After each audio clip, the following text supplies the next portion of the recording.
Good evening, everyone. The February 18, 2025 Commission meeting of the Douglas County Board of Commissioners will come to order. Welcome, citizens of Douglas County. County Clerk, would you please take roll for the record? Yes, ma'am. District 1 Commissioner Henry Mitchell. Present. District 2 Commissioner Whitney Kenner Jones. Present. District 3 Commissioner Martin Raxton. Present. District 4 Vice Chair Mark Alcaraz. Present. Chairman Ramona Jackson Jones. Present. Thank you so much, Clerk.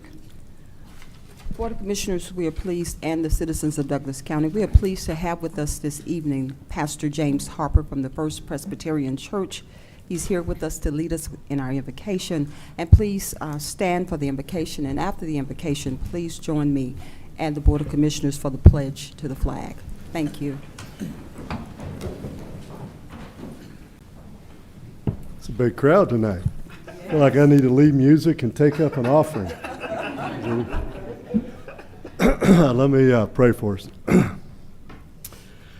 we give you thanks for the many signs we see of your goodness and care for us. We see it in the food on our tables, the clothes on our back, the relationships we share, and the way you have used leaders in elected positions and those here who work for the good of this county to bless us. God, we pray that you would bring your goodness to bear upon these both elected and unelected leaders in our county, that you would give them all the courage and wisdom and grace they need for their work. We pray that your spirit would be upon them tonight in this meeting, that you would remove anything that would keep them from seeking the best for this community.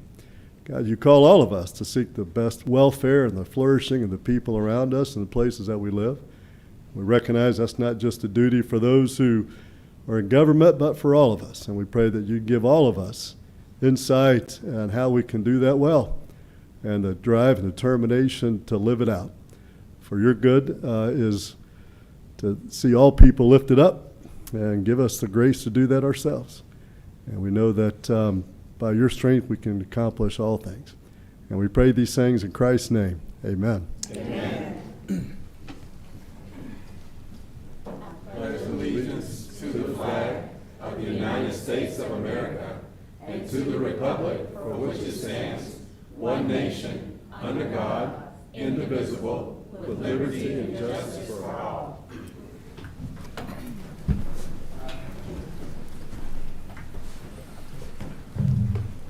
Thank you so much, Pastor Harper, for being here this evening and leading us in our invocation. Thank you for everything you do to support our community. Clerk, did we have anyone sign up for public comment tonight? No, ma'am, we did not. Okay, thank you. Board of Commissioners, do we have a motion to adopt the agenda tonight? Madam Chair, I do have one requested amendment Yes. to the agenda. Mm-hmm. If we could defer agenda item number 20. I just have a few additional questions that I want to run by legal that I didn't have time to do before today, before we approve that one. Okay, 20. Would you like to make the motion, Commissioner Kenner Jones? Yes. With the, and certainly state. Yes, What you Madam want to Chair. move? I would move to approve the agenda at this time, deferring agenda item number 20 and approving the remainder of it as written. Do we have a second? Second. Okay, we have a motion and a second on the floor. Any discussion, board? Yes, Madam Chair, I had two other items that I wanted to ask if the person that made the motion would consider a friendly amendment. And that Okay. is to move items 15 and 25 to new business. 15.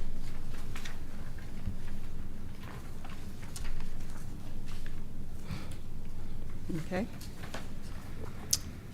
Would you like to restate your motion for us, Commissioner Kenner Jones? if you Yes, could? Madam Chair, I would like to amend my motion to amend the agenda with the modification of moving agenda items number 15 and number 25 to new business and deferring item number 20 and approving the remainder of the agenda as written. Second. Okay, we have a motion and a second on the floor. Any discussion, board? We have a motion and a second. Please prepare to cast your votes, or should we go with the manual? Clerk, okay.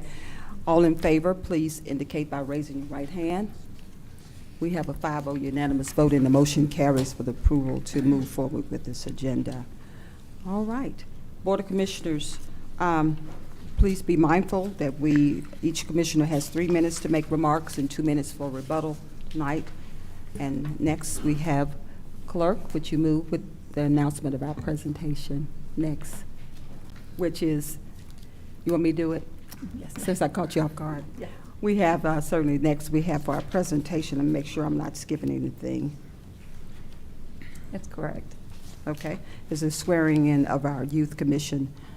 Certainly, we have Wendy Cottle here. Thank you so much. You do such a great job. Let me commend you early for all the great things you're doing to energize and innovate our youth here in Douglas County. Your hard work does not go unnoticed. Thank Ms. you, Madam Cottle. Chair. Thank you, Madam Chair. Good evening, Madam Chair. Good evening, Board of Commissioners, County Administration. Tonight is a very exciting night for us. We get to formally present our Youth Commission class of 2025 to the Board of Commissioners and to our community. But before we do that, I wanted to first acknowledge the principals, the teachers, the family, the counselors that are here tonight. I know I saw at least one principal in the audience. So if there are any principals, school teachers, or administrative school staff, would you just stand up? Yes. Okay, thank you for supporting. That's our Chapel Hill principal, Dr. Melisha Plummer. And thank you to all the parents for what you're doing, getting them here, making sure they have what they need.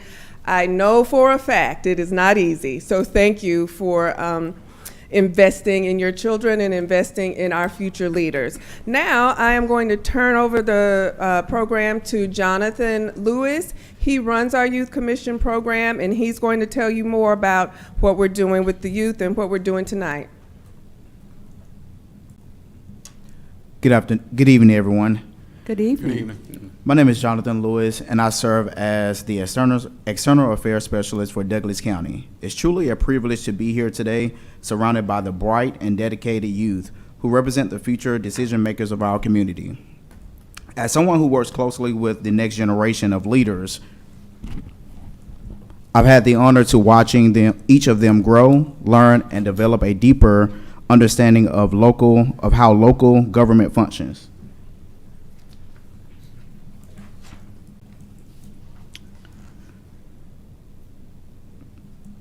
The experience they've had in the Douglas County Youth Commission program have not only shaped their personal leadership, but has also set a strong foundation for them to make meaningful impacts in years to come.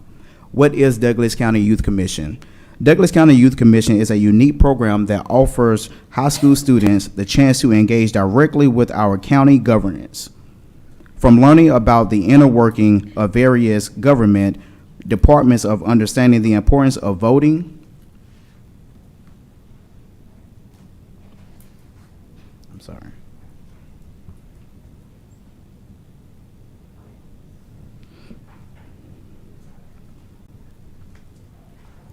From learning about the inner workings of various government departments to understanding the importance of voting, policy, and laws. They've gained hands-on knowledge that many people do not have the opportunity to experience until much later in life. The students have worked with their peers to present community change proposals, participating in mock trials led by Superior Court Judge Wallace, and had the chance to meet with district commissioners to understand their roles in shaping our community. They volunteer at county events like Veterans Day Parade and Bring One for the Chipper, helping to make our community stronger while engaging in team building activities that have helped them grow both personally and professionally. Today marks an important milestone as they take oath of office and step into their roles as youth commissioners. These students have already shown much potential they have to influence change, and I have no doubt that the experience they've had will serve them well in their future endeavors. I'm excited to see how they continue to develop and contribute to our community as leaders of tomorrow. It's an honor to watch them grow and I look forward to seeing all that they will achieve in the years to come. And now I will have a short video from our exciting class from our most exciting class of mock commission meeting that was set for this year.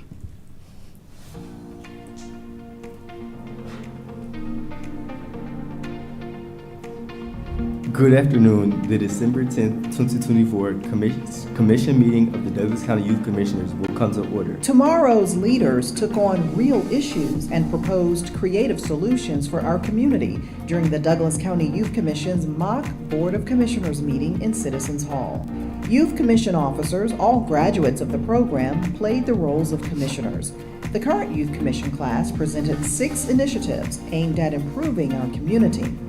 After careful deliberation, the commissioners voted to approve 4 initiatives: a healthy relationships program focusing on helping teens make informed and responsible choices, identity centers to address bullying and cyberbullying, Project Lifeline designed to combat the opioid crisis, and a green infrastructure plan to enhance sustainability in Douglas County. Presentations sparked lively discussion and thoughtful questions from the board. How would you ensure that it's just as effective as in-person counseling services? So the way we will continue to make sure that this is an effective program, right? I think social media makes it more easier. We can see how many views we have. We can see how many likes we're getting. People can directly comment. Anybody in the world can directly comment on on the information that we're bringing out. The mock Board of Commissioners meeting served as a platform for future leaders to explore real-world solutions and make their voices heard, highlighting the power of youth engagement and the importance of investing in the next generation of civic leaders.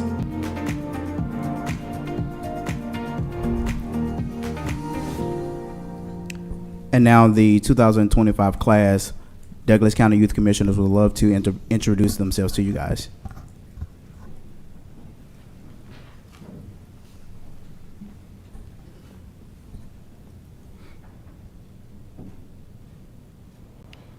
You have the floor. Okay. My name is Eva Anderson. I am a senior at Chapel Hill High School. Okay.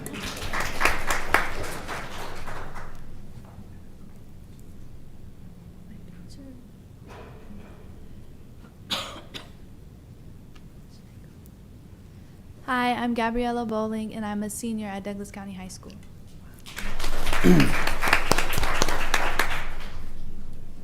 Hi, I'm Austin Cawley, and I'm a senior at Douglas County High School. Hi, I'm Ashley Clay, and I'm a junior at Chapel Hill High School. Hi, I'm Gabrielle Connor, and I'm a sophomore at Chapel Hill High School.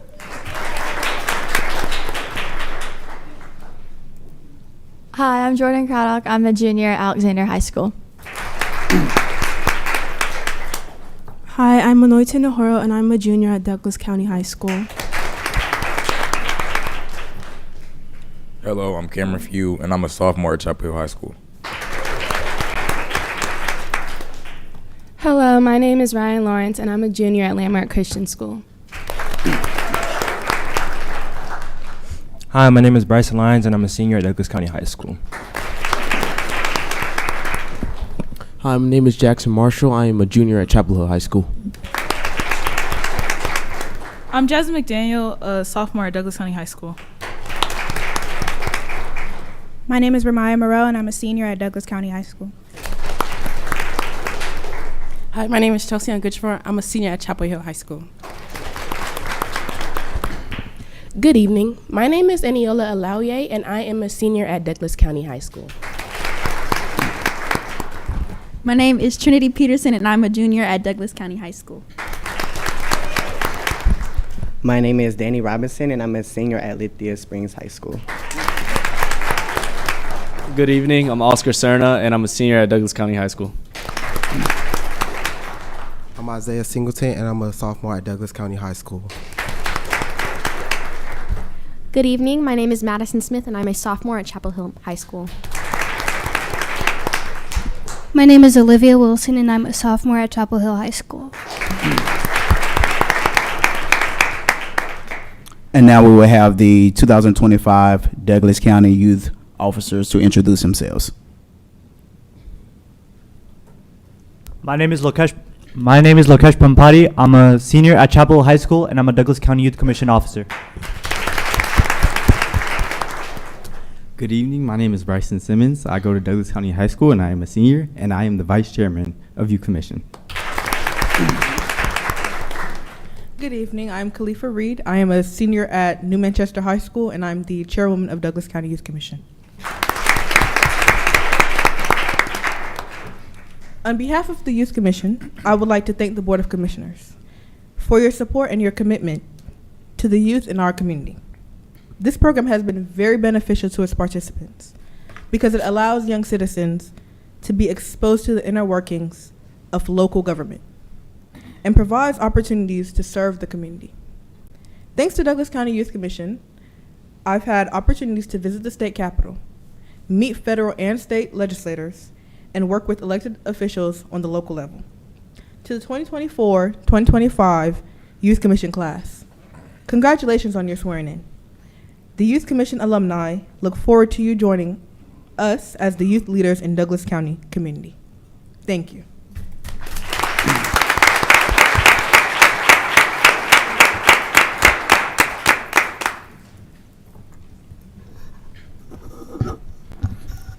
If you would please stand. I will now administer the Youth Commission oath. Please raise your right hand. I state your name. A citizen of the state of Georgia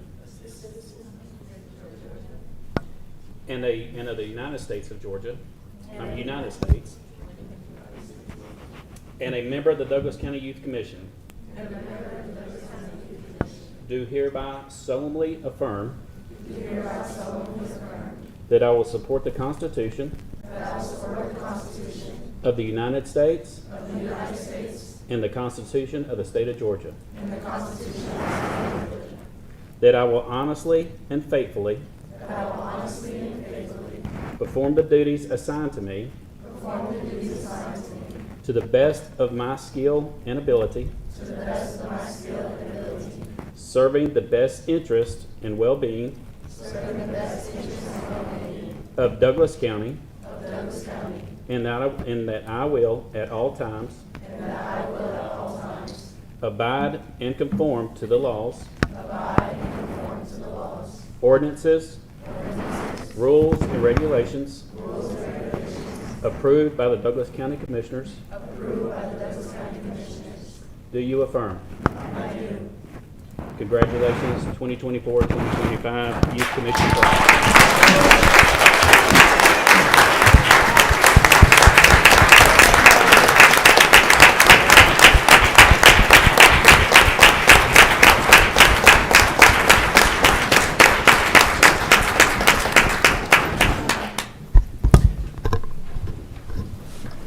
Is there any commissioner comments?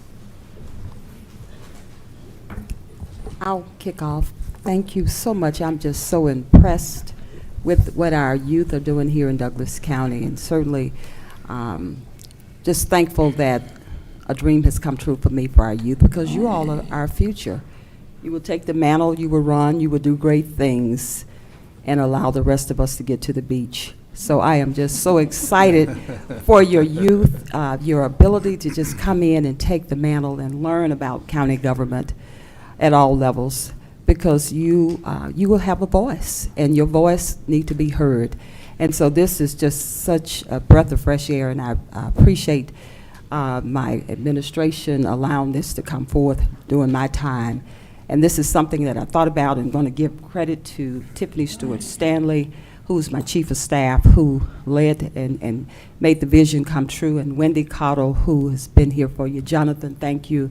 Thank you all who had your hand in this, because this is a dream come true for me. I'm just excited to see all this young blood standing here and our future leaders of America, and you all will do great things, and I know you will. So give yourselves a hand. You're just beautiful.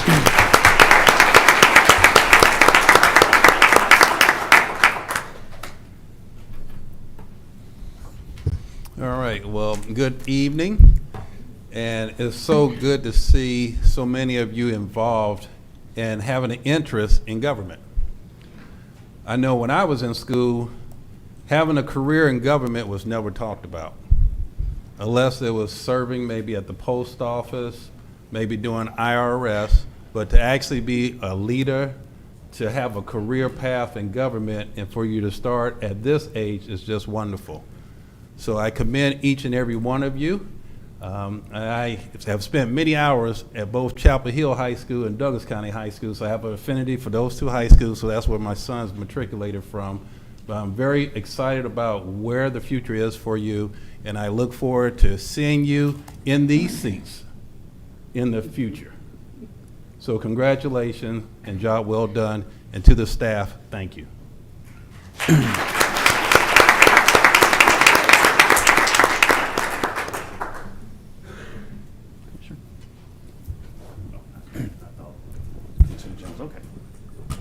Okay, wow. Well, let me say first, congratulations. This is the first step, the first journey to where you guys will be leading your community, whether it's at the school level, and I noticed some of you talked from the high school, and I thought somebody was almost wanting to say middle, but I think they got it right and said, no, I think these are all high schoolers. And I just see the future is bright. I see the future of leaders, it's bright. I see mayors and council members and commissioners and presidents and senators and all that. I just see a bright future for this US of A, yet along Douglas County. So congratulations, job well done. Glad to have you guys aboard. And if there's anything from the commission side of things that you need, have questions about, do your due diligence and ask.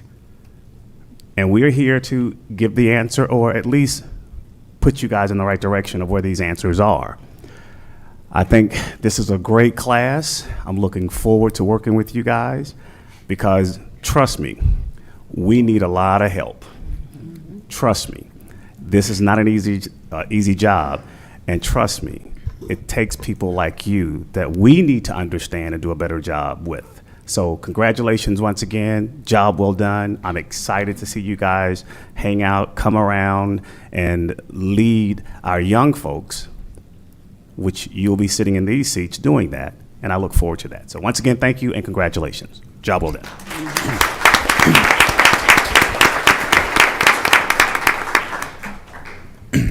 I'd like to say congratulations.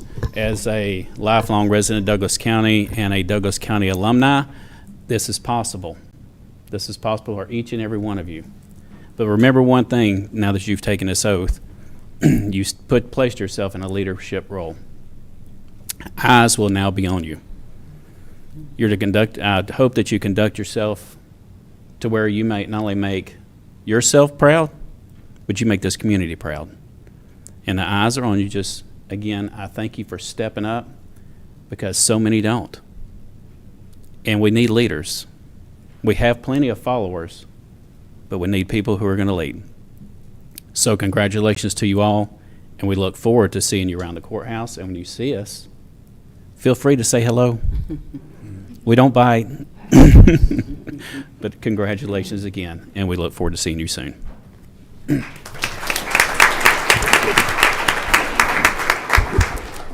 I won't reiterate everything that everybody has already said, but I do congratulate each and every one of you. And I hope when you leave here tonight that you say thank you to your parents, your grandparents, guardians, foster parents, whomever is taking care of you, because they have raised a phenomenal group of young people who really are going to be the future of this county, this state, and of our country. So I hope that you are proud of yourselves. I know that all of these people in the room are very, very, very proud of you. So keep up the good work, and congratulations.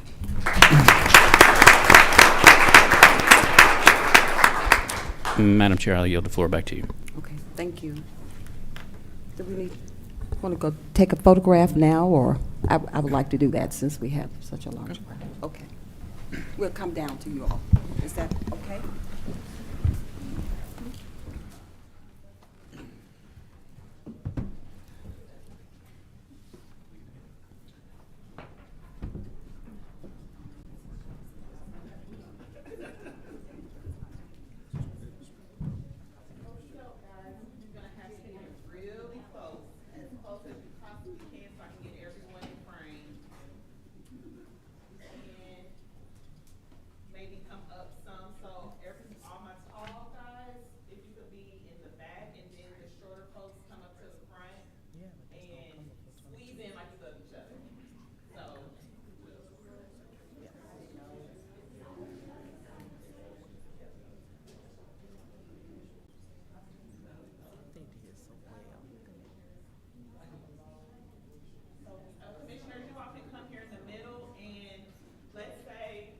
This side over, if you guys could go up top for me, please.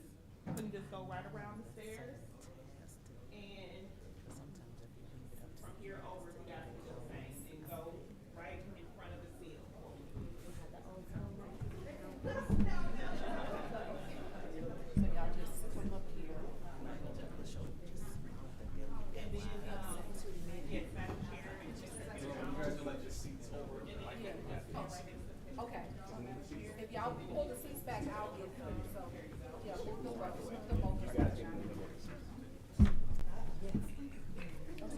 And everyone at the top, squeeze in.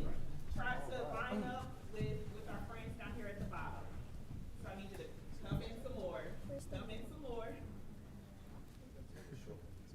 My young gentleman on the end, you can, yep. I'm sorry. I want to make sure I can see everyone.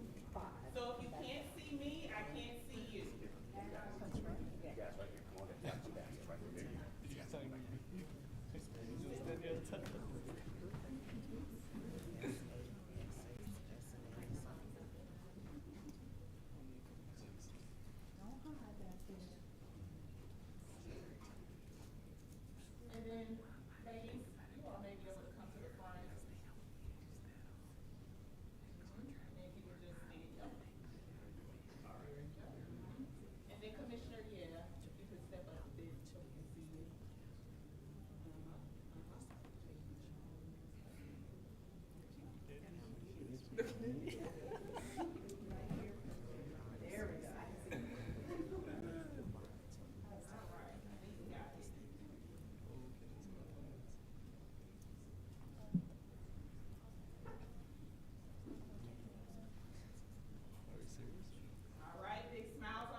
And this will also be posted on Douglas County's Facebook page and Instagram as well, so we'll have plenty of photos. But you're fine, you're fine.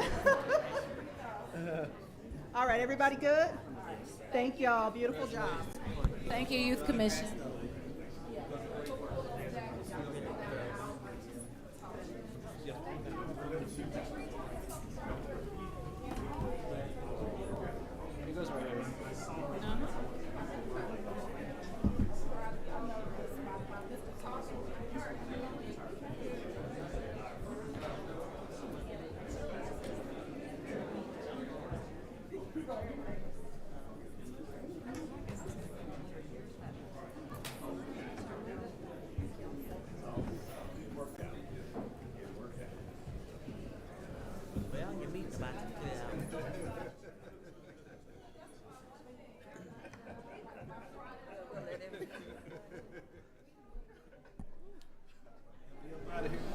Yeah.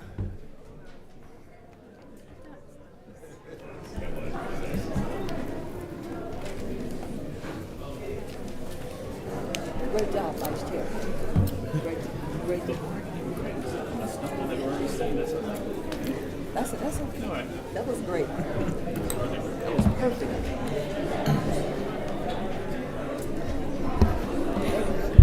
Excuse me. My goodness. I got sleepy. They're official. All of a sudden. Yeah, we're going to give everyone a few minutes to exit the room. Everyone that's going to exit the room, we ask that you please exit so we can continue on with our meeting.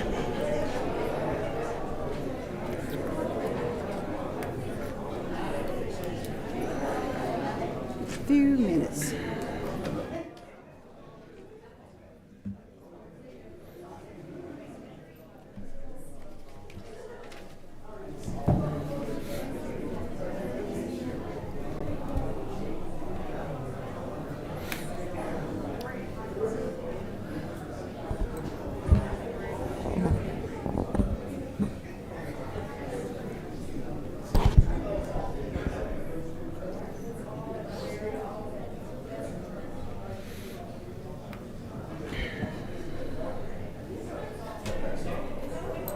Okay, we have about 1 more minute and we'll get started. Our Board of Commissioners, we will resume our meeting.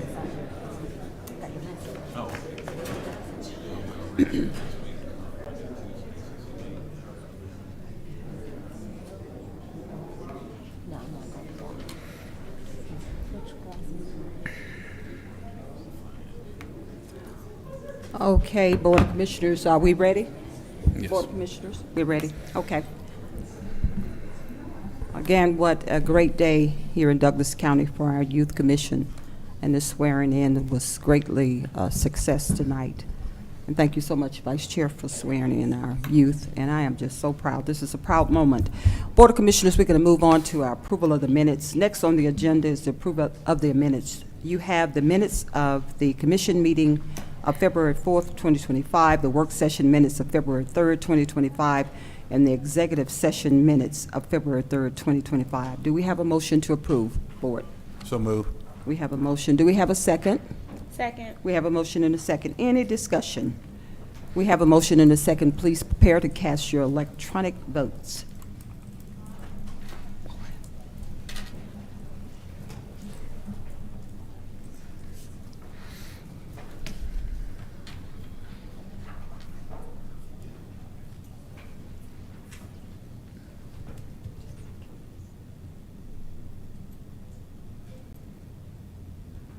Motion carries 5-0.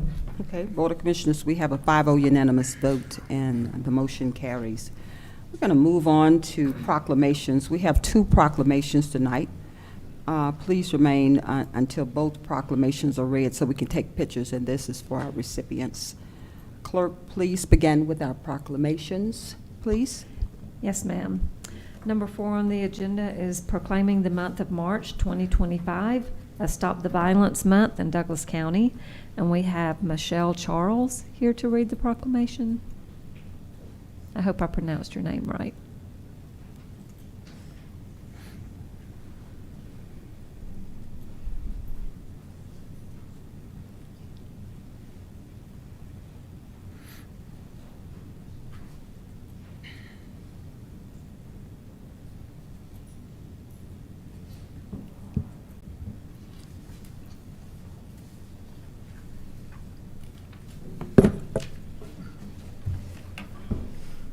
Good evening, everyone. My name is Michelle Charles, and I serve as the event coordinator For the Kids Georgia, a nonprofit organization dedicated to supporting and empowering the youth in our community. I'm honored to be here alongside our president, Serpiana Munford, and our vice president, DeMarco Price, and also Landon Smith's mother, Tiana Florence. Together, we are committed to making a lasting impact by providing resources and opportunities and support to children and families who need it most. Before I read the proclamation, I would like to say a few words from our founder, Rubens Paul, who was unable to make it to this event. To the Douglas County Board of Commissioners, I extend my deepest gratitude to District 1 Commissioner Henry Mitchell III for his swift action in response in recognizing the lives lost in our community. I also want to thank his legislative aide, Cheryl Penniman, for her professionalism and dedication. Additionally, I am grateful to all the commissioners for their continued hard work and commitment to our county.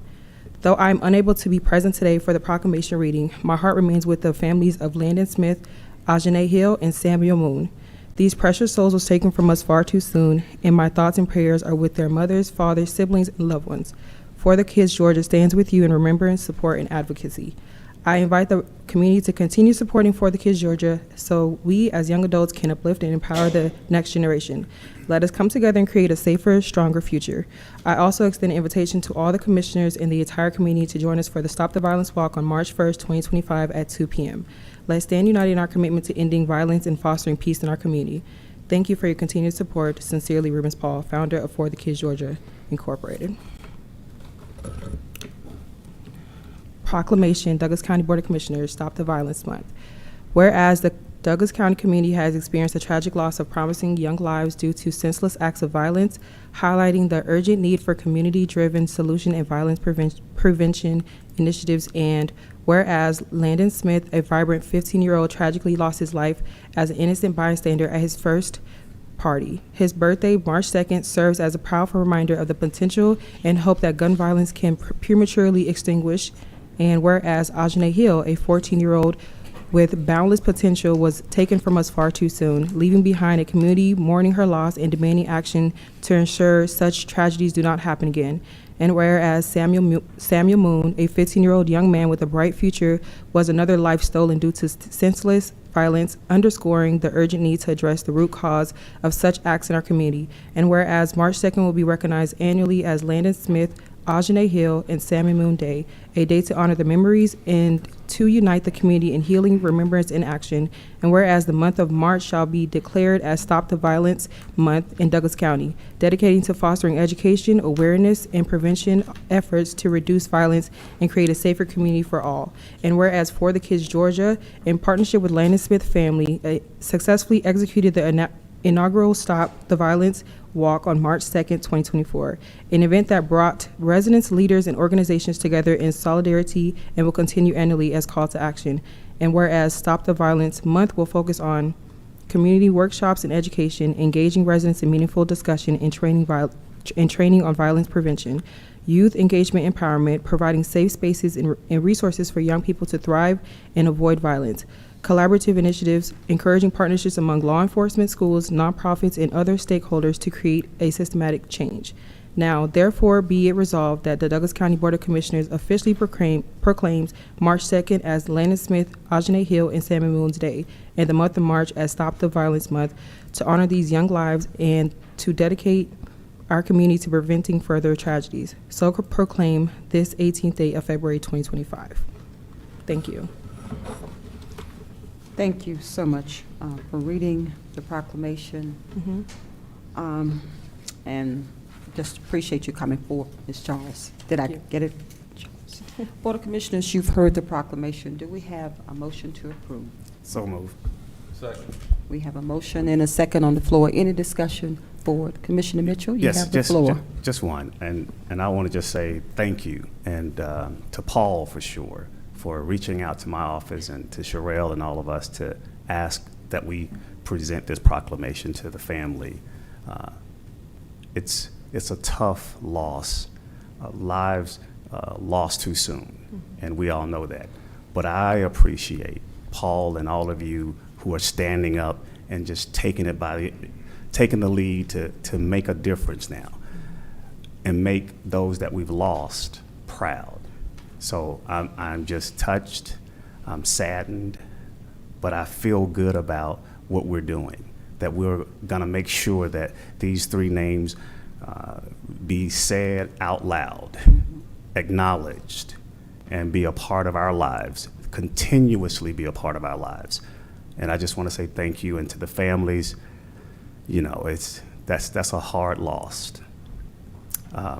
And I'm, again, saddened by it all, but I'm encouraged to see Paul and the young folk and people like yourselves here just wanting to stand up and talk to our young folk, as we just witnessed earlier, you guys witnessed, the young folk who coming up and want to become leaders, and they need that type of leadership. And it starts with you, and it starts with the parents, it starts with us. So again, thank you, and thank you for allowing me and my office to present this proclamation to you and your family and to the family members. So once again, we love you guys, we care, and we don't ever, ever want to forget. Thank you. I yield. Thank you. Okay. Any other discussion, board?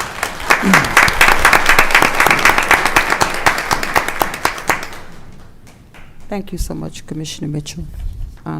Any other comments, board, remarks? Okay, we have a motion and a second on the floor. Please prepare to cast your votes.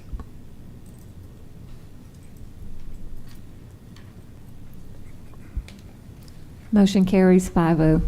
We have a 5-0 unanimous vote, and the motion carries. If y'all could just stand by. Point of order, Madam Chair. We just want to do a little bit of a slight change on this Okay. particular proclamation Okay. and the pictures that we want to do. Of the immediate family here for the kids, like their mom and dad, because I kind of wanted these guys to come up and stand up here and take a picture with the commissioners, and then we'll come down and take pictures with all of the other family members. But I just want to make sure, if not, we can just do one picture, but we were planning on doing a couple of different pictures, a little bit different than we just did recently, though. So the immediate, family is here.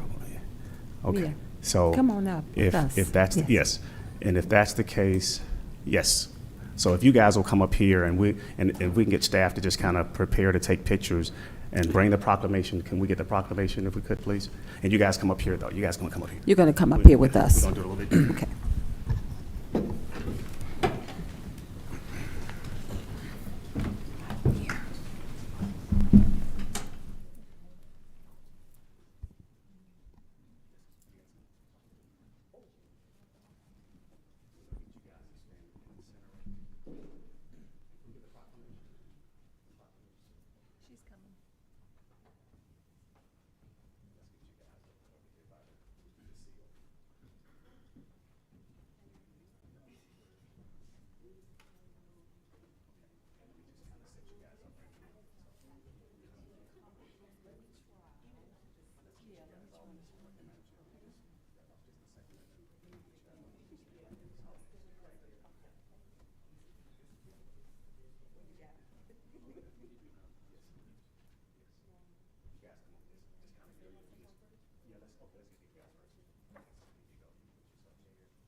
right, Madam Clerk, you have the floor. Yes, For the ma'am. next proclamation, please. Yes, our next proclamation is proclaiming February 21st, 2025 as National Government Communicators Day in Douglas County. Yvette Jones is here to read the proclamation. Good evening, Madam Chair, Board of evening. Commissioners, County Administration. It is an honor to stand before you for this purpose this evening. I am honored to stand here in recognition of National Government Communicators Day. This is our first time celebrating this. It is held annually on the third Friday of February, and this day is dedicated to recognizing the vital role communicators play in local government. Behind the scenes, leading public outreach, crafting messages, managing crises, and ensuring our agency and our citizens, most importantly, that their voices are heard. I present the following proclamation on behalf of our incredible communications and graphic operations team who give their all every single day, morning, noon, night, sometimes weekends, in service to our community. And as I prepare to read this proclamation, I know I'd like to have, I see Mark Poole, who is our graphic operations manager, in the audience. Stephen Aposky is in the back, and when we prepare to take the picture, the other part of the team that's actually working to put this make sure this broadcast is live streaming, they'll come out to take the picture as well. Mark? And Stephen, if you would like. Kristen is our senior communications specialist, and then I have Sierra McCoy and AJ Fareed in the back running things. Government Communicators Day, February 21st, 2025. Whereas the role of government communications professionals is to inform, educate, and engage their communities. And whereas robust communication in government creates trust and inspires residents to take action and be involved. And whereas government communications creates relationships and calls to action, builds awareness and understanding through storytelling, engaging and in fostering engagement on civic issues, and use all channels to include people in critical decisions.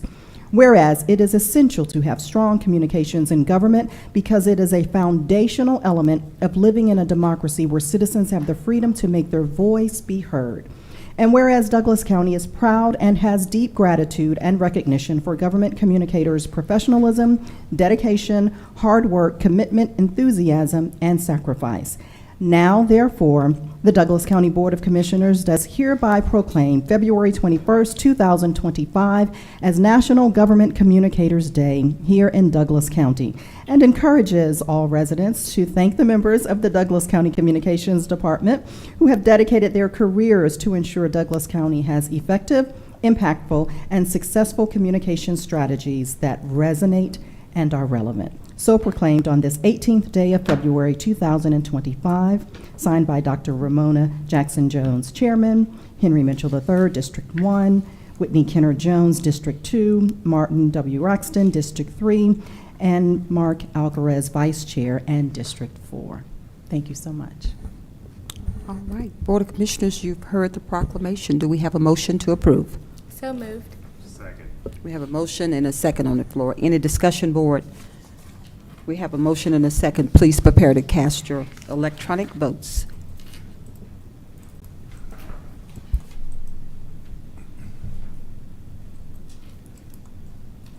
Motion carries 5-0. We have a 5-0 unanimous vote, and the motion carries. I will say this, that we cannot do anything without communications. Communications is the gateway to keeping us relevant and prevalent here at the Board of Commissioners particularly, and also you all communicate to our citizens, and we appreciate every single thing you do from the top and bottom of our hearts. Particularly, I can speak for myself, and I know my colleagues feel the same.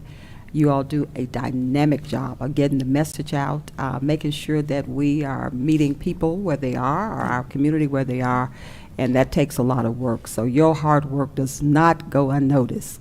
We cannot do this without you. Thank you. Any other remarks, Board? I know this is a little late. You had a little moment. Do you want to say anything? Because they work very hard. They go above and beyond. I will just say how timely in our nation's current climate where media is being silenced left and right that you all chose this time to make sure that you got honored and respected for the work that you all do. Without a free press, we cannot be a free people, and I don't want to miss the opportunity to recognize how much the efforts that you all put in to get our messages out, to get our stories out, to make sure that our press releases make it far beyond the borders of Douglas County. And so I definitely appreciate you all for making sure that we remain represented. Thank you. Thank you. Any other comments? Okay, Thank you, Madam Chair. you have the floor. So I just want to again thank you from the bottom of my heart. I know since I've been on the commission, I've asked for weekends, for nights, holidays, and you've always showed up, and I definitely appreciate it, and it does not go unrecognized by me. And it is invaluable to have your services there that we can communicate out to our residents the important work that we're doing for Douglas County government, and you're a vital part of that. So for that, I just want to say thank you, job well done, and Madam Chair, I yield the floor back to you. Okay, thank you so much. Commissioner Mitchell, you have the Yes. floor. Yes, I'll just, you guys do a phenomenal job. I just got to say, and being in the business, this is just great work that you guys do and for our citizens of Douglas County. So continue the great work, because I know I task you guys with very unique stuff. But in the end, it's all good. And you guys just do a great job. You turn it around really fast. And things are just, I'm just so impressed. I mean, I don't know kind of what more outside of getting you guys some more equipment, because I know that's probably something that, oh, okay, all right. So, but no, job well done. You guys do an excellent job. So I thank you guys for just continuing that excellence and trying to always continue to raise the bar when it comes to communication. So keep up the great work. And once again, like always, if there's any way and anyhow that we can do anything to help improve on what you guys are needing and need to do, let us know. Thank you again. Job well done. Okay, thank you so much. Commissioner Mitchell, Vice Chair, you have the floor. See how I just made it? I just want to say thank you for putting up with us. Because I know it's not only us, it's all the other departments in our courthouse and in our county. So you do, I'm sure if they were here, they would say thank you as well. But you got a phenomenal team, a very friendly team. And one thing many people don't see, but around this courthouse, we're more like family. We cut up in the hallways, but everything. But thank you, like Commissioner Baxter said, thank you for putting up with us, and for, even though we bring some challenges sometimes and ask for some certain things. But Mark also, the print shop, our county would be lost without Mark and them in the print shop. They do a phenomenal job. But I just wanted to say thank you again, and we appreciate you very much. All right. Thank you. Thank you all so much. We're going to certainly take a photograph. Would you all like to come up since it's 4? Would you like to come up with us? It's the AJ and We'll come down. Okay, we'll do that. Thank you. And it's our pleasure to do it in service to the community. All right. That's the goal. Thank you. Y'all do phenomenal.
Yes, ma'am. We have two public hearings this morning. This evening. This evening, I'm sorry. I'm tired. The first one is item number 6, request approval for pawnbroker shop license for Quick Pawn Gold and Guns at 173 Maxim Road, Austell, Georgia. Allison Duncan is here to present. All right. Thank you, Madam Clerk. Madam Chair, Board of Commissioners, tonight we have a public hearing. This is for Quick Pawn Gold and Guns LLC. This is located on Maxim Road. We have done all of the required advertising and provided all of the notice in the newspaper. It is staff recommendation to approve this request for the pawn shop. The applicant is here if you have any specific questions for them. Otherwise, we would just need to have the public hearing to see if there is any feedback from the community before moving forward with action on this, and I'm happy to answer any questions that you may have. Okay. Board of Commissioners, do you have any questions before I open the public hearing? Okay. We will now open the public hearing. This public hearing is open. Is there anyone here to speak regarding the pawnbroker shop license? Do we have anyone here to speak?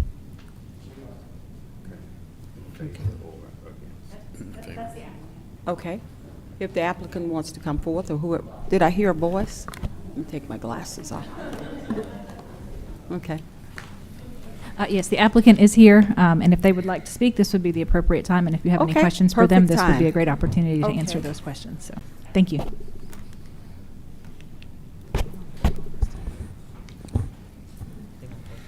Hey, y'all. Hello, please state your name and your address, Elizabeth please, Blackman, for the record. 8532 Westchester Drive, Douglasville, Georgia, 30134. Okay. Clerk, did you? Elizabeth Blackman. Did you get her name? I'm If sorry. you could just restate your name and address. I think the clerk didn't hear you. Elizabeth Blackman. Yeah. 8532 Westchester Drive, Douglasville, Georgia, 30134. Thank you. Okay. You have the floor, Ms. Blackman. Okay, so I'm just here to request a license for a pawn shop on Maxim Road. I didn't know if y'all might have any questions for me. This is just primarily for you to just express, a I'm statement. If you just- don't have anything else, No, that's okay. I'm good. I just would like to get a business license. You have anything for me? No, ma'am, we don't have anything for you. We just want to hear if you had any concerns or. Yeah, the last time I was here for Austell Golden Pond, that's very passionate to me because I've had that shop for 17 years. Yes, ma'am. This is a new one, so this is like taking a chance after 17 years to do something new, to step out of my comfort zone just a little bit and see if I can do two. So that's where we're at. Okay, thank you so much, Ms. Blackman. Thank you. All right. Anyone else here to speak? Okay, being none, anyone else here to speak? Okay, being none, this public hearing is now closed. Do we have any comments from the Board of Commissioners? Are there any comments? I do have one question for staff. Okay, Commissioner Kenner Jones, you have the floor. How far is this one away from the one we previously approved? If you need an exact mileage, I would have to get back to you. The one that we previously approved is on Veterans Memorial Highway, so US 78 going towards Cobb County. This one is located on Maxim Road, so you would travel down State Route 6 and then up Maxim before you get to Cobb County. I don't have the exact distance. I could get that if you need that information, but I would not say it is in close proximity. They're going in two totally different directions. And which district is the new one in? These are going to be in District 2.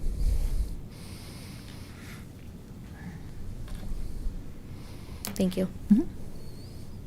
Okay. Any other remarks, Board, comments? Okay, if there's no other further discussion, do we have a motion, Board of Commissioners, to approve the pawnbroker shop license for Quick Pawn Gold and Guns? Do we have a motion?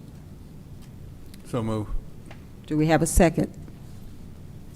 Okay, we have a motion and a second on the floor. Any discussion, Board? We have a motion and a second on the floor. Please prepare to cast your votes.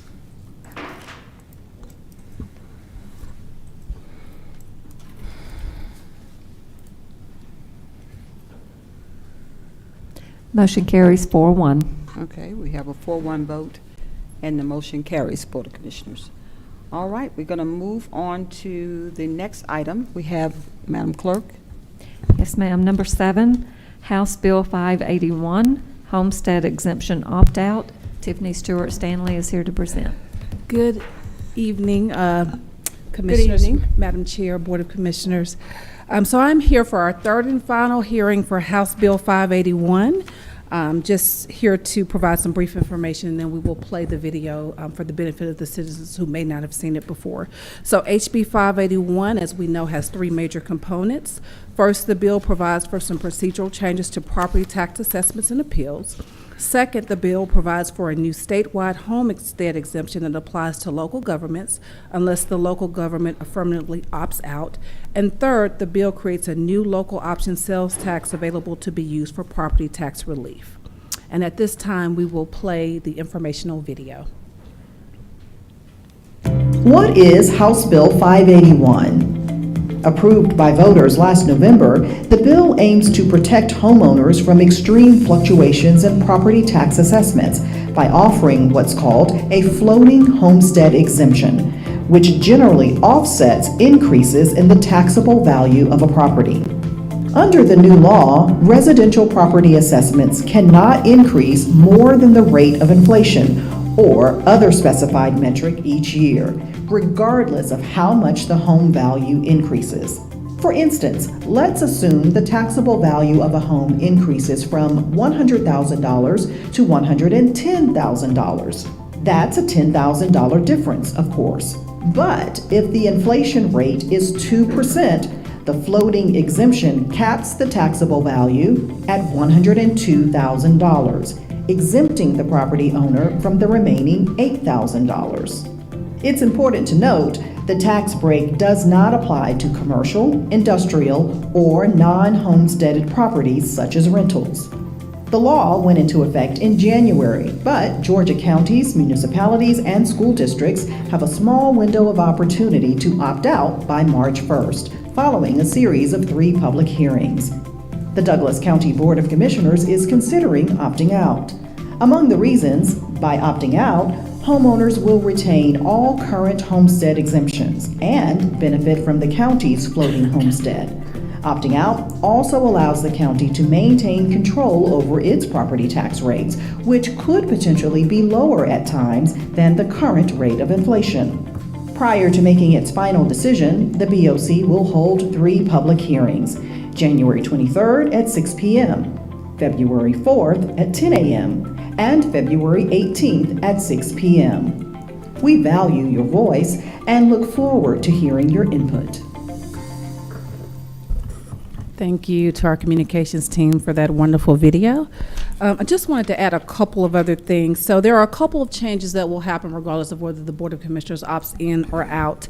HB 581 does remove the estimated taxes on the notice from all levying authorities, and then it replaces it with an estimated rollback rate. So that would be a change that we would see. And that is one of the reasons why we had an agenda item where we are having to pay some additional cost. Those costs are, we consider that an unfunded mandate from the state that we would have to pay regardless of whether we opt in or out due to the changes on the tax notice. So at this time, I will yield to the Board of Commissioners for any questions. Thank you. Thank you so much. Are there any questions from the board before I open the public hearing? You have the floor, Commissioner Kenna Jones.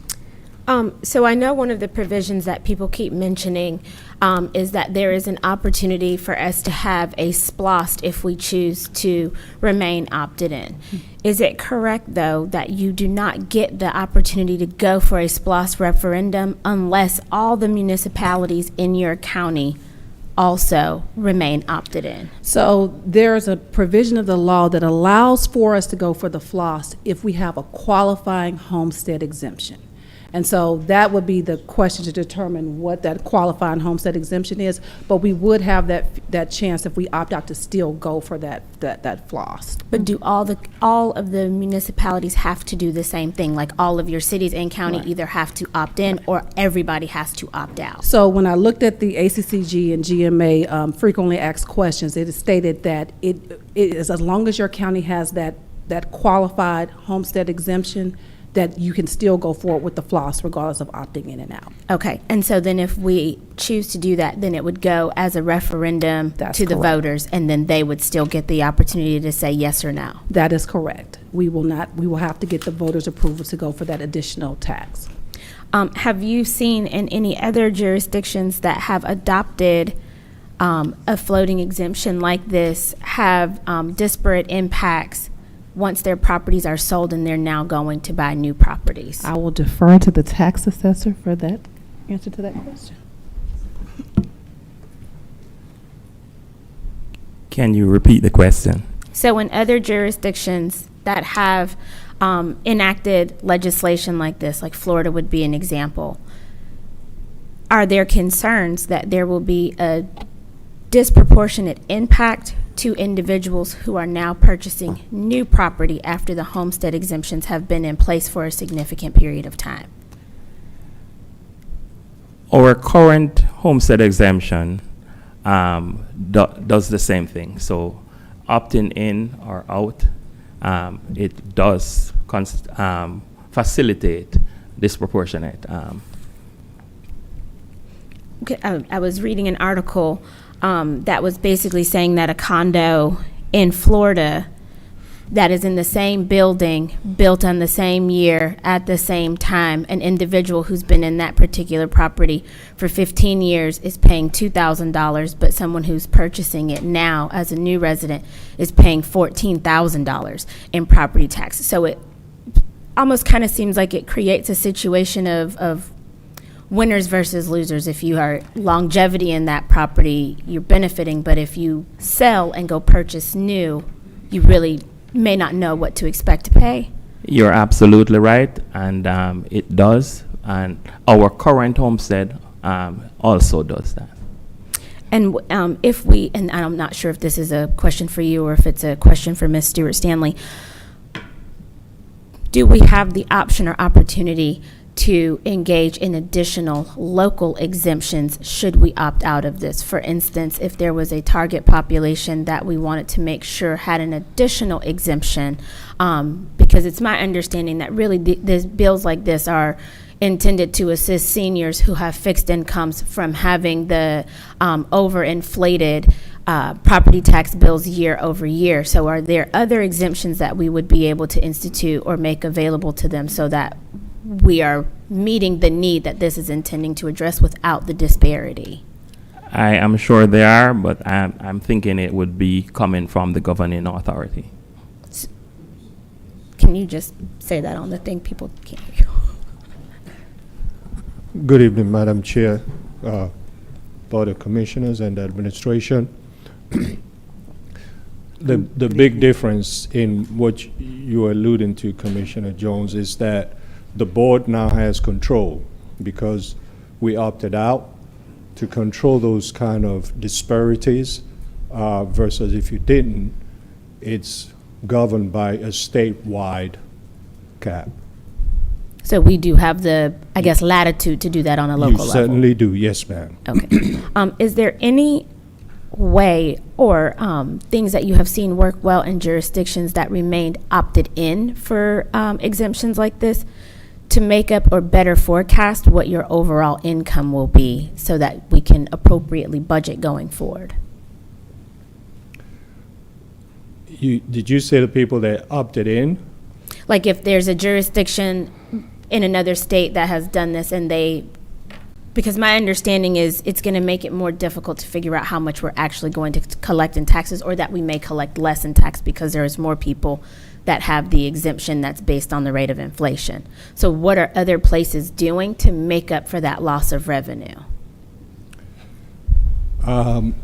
We haven't studied that, but the standard option that was made available was, what's that sales tax called? Lost, excuse me. The yes. loss. And that's not automatic. So if they don't vote for it, then again, the board is constrained from how it can balance its budget. And so is there a risk that if we can't balance the budget at the reduced rate of revenue collected that we may end up having to raise the millage rate? Well, because you didn't opt out, then you can't do that. you're limited to the CPI at that point. But if you opt out, then you can either reduce the millage rate or increase the millage rate. And as you said, maybe target certain situations as well. And what is the new notice period for your estimated tax bill? Like, when will they get sent out to residents, the estimate? Oh. April, May?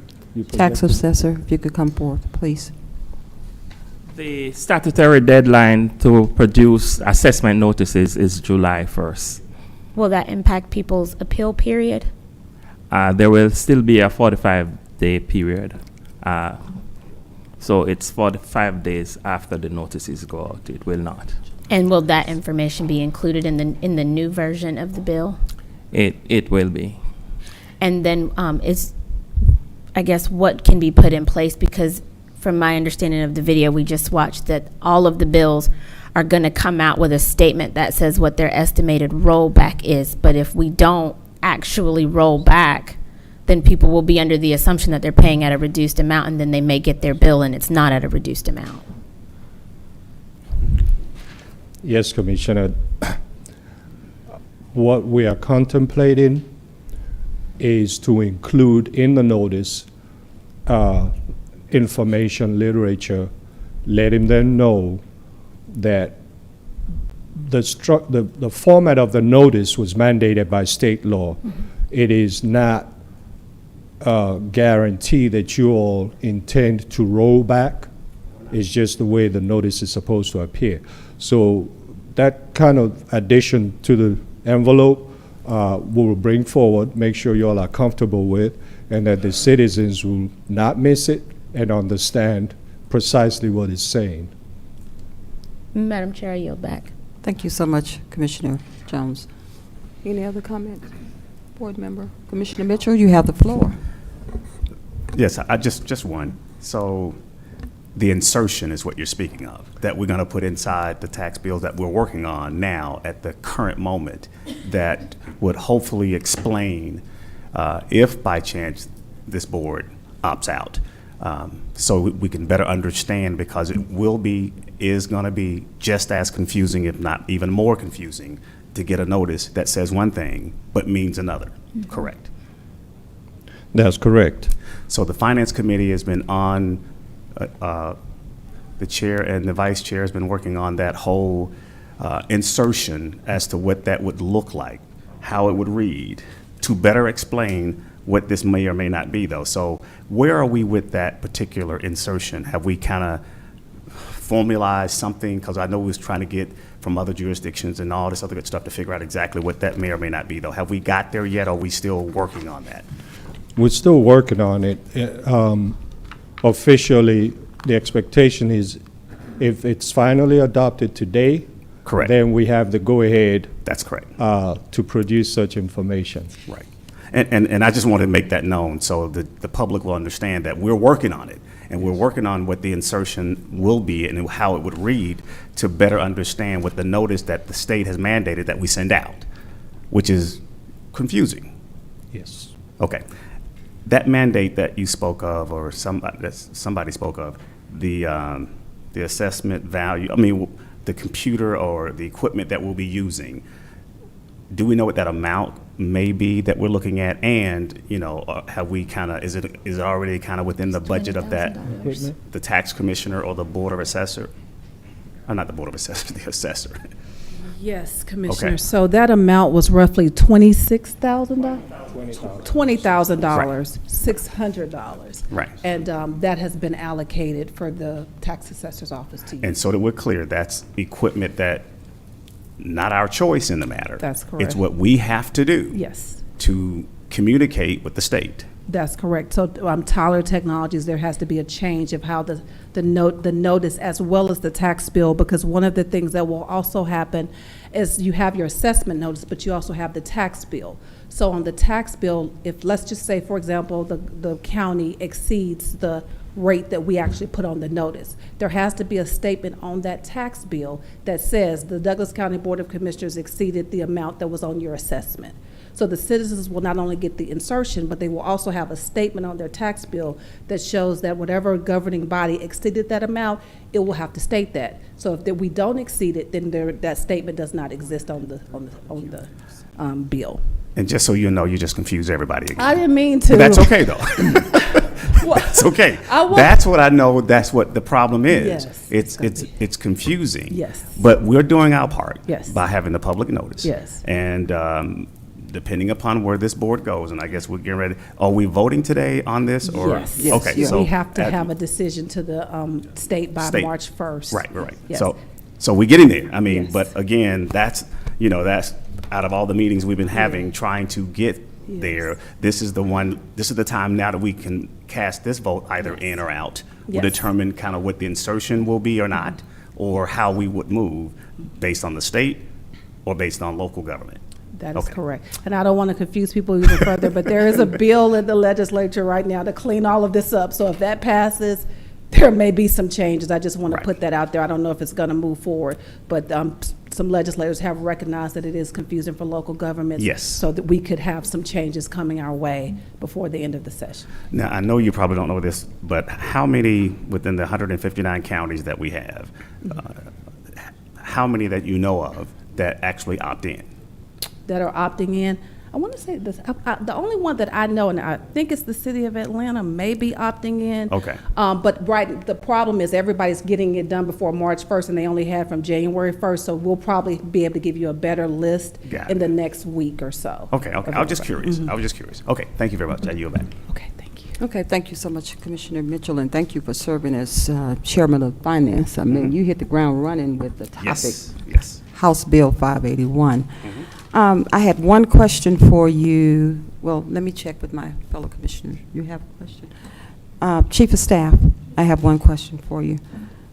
If you could just highlight the exemption you mentioned. You know, our seniors are very important to us. It's certainly, right now, I believe, I'm in that senior citizen pool as well. Can you talk about, I believe I have a list of them, but I'm going to let our tax assessor. Yeah, tax assessor, if you could, so our seniors will know what they have cooking. I believe 100% tax exemption for our seniors. Did I? Our current homestead exemption. Yeah, homestead. Yeah.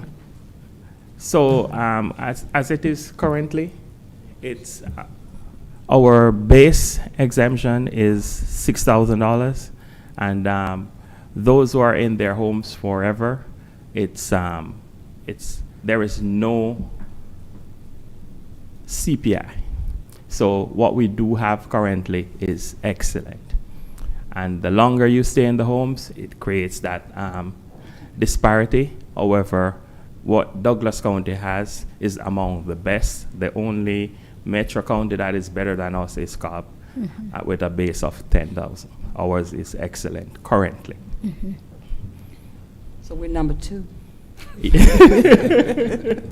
Okay. Well, at least we are in the running, and you said we have a pretty good plan to support our seniors, a homestead exemption that really benefits our seniors. It does. Okay. Sounds good. You know, I protect our seniors. It's very important to me. Okay. Any other comments, board? Madam Chair, I have a comment. I'm so sorry. No, Please go ahead. I just want to bring to your attention that the resolution to determine whether you will opt out or remain in is on your consent agenda at number 20. I think 22. And so it's so when you're voting, number 22, you need to take that in consideration, or we can entertain a motion to suspend the rules, remove it from the consent agenda, and then vote on it separately if there is additional discussion. Don't want to entertain it separately? I'm fine with where it is. Are y'all fine where it is? Okay, we're fine where it I is. just wanted to. We're fine, Madam County Attorney. We're Perfect, fine. thank you. Okay. I just want to make a correction. The city of Atlanta decided to opt out, but the city of Villa Rica did opt in. So that is an example of opting in. Okay. And Okay. I just want to add one quick one little thing, Madam Chair. So to the tax assessor, what we have, I would agree, is excellent. The addition to that is our exemptions, veterans, seniors, so on. Nothing changes. Nothing. So just want to make sure we're clear that if we opt in, then we would have some potential adjustments. That's based where on what the we'll see state. changes. Correct. Okay. I just want to make sure that that's known to the general public that what we have, as you stated, Remains. and I agree, it's really an excellent layout when it comes to the exemptions. However, if we decide to opt out, let me back up, opt in, then that may be when the changes could happen based on the state CPI. Right. And what's happening, we are automatically in. Yes. So we can opt out. Correct. Yeah. Thank you. I just want to make sure that was clear. I yield. Okay, thank you so much, Commissioner Mitchell. I think Attorney, All she right. seemed like she was, okay. I just want to you guys to be clear that your current exemptions won't change Correct. regardless if you're in or out. Right. Right? So if you stayed in, the homestead exemption in House Bill 581 would be on top of the exemptions you already have. What would change is your collections, right? Because you would be frozen at the 2024 values, right, of real property. So I just wanted to make sure Okay, you I got you. that. I hear you. Okay. I'm pushing it a little bit. Okay. Okay. All right, if there are no further questions, I will definitely open the public hearing and put my other eyes on. We will now open this public hearing. Is there anyone here to speak regarding House Bill 581? If you do, please feel free to come forth. And please state your name and address. Give us your address. James Sumners, 5362 Highway 5, District 3. When I spoke with well, let me back up a second. I moved into Douglas County because of the affordable property taxes. And they've just been steadily increasing since I moved in without me seeing much benefit from them. Like, there's not a road in southwest Douglas County that doesn't need to be completely resurfaced. And after speaking with someone in the assessor's office this morning, I thought I had an understanding of what this would be. But then, listening to all of this conversation, I'm completely confused again. So what I know is that I voted no on this back in November. And I want the simplest option for my current taxes. So if that's opt out, opt out. Thank you. Okay, thank you. Mr. Summers, anyone else here to speak on House Bill 581 or regarding House Bill 581? Good evening, and please state your name and address for us. My name is Vanessa Miller.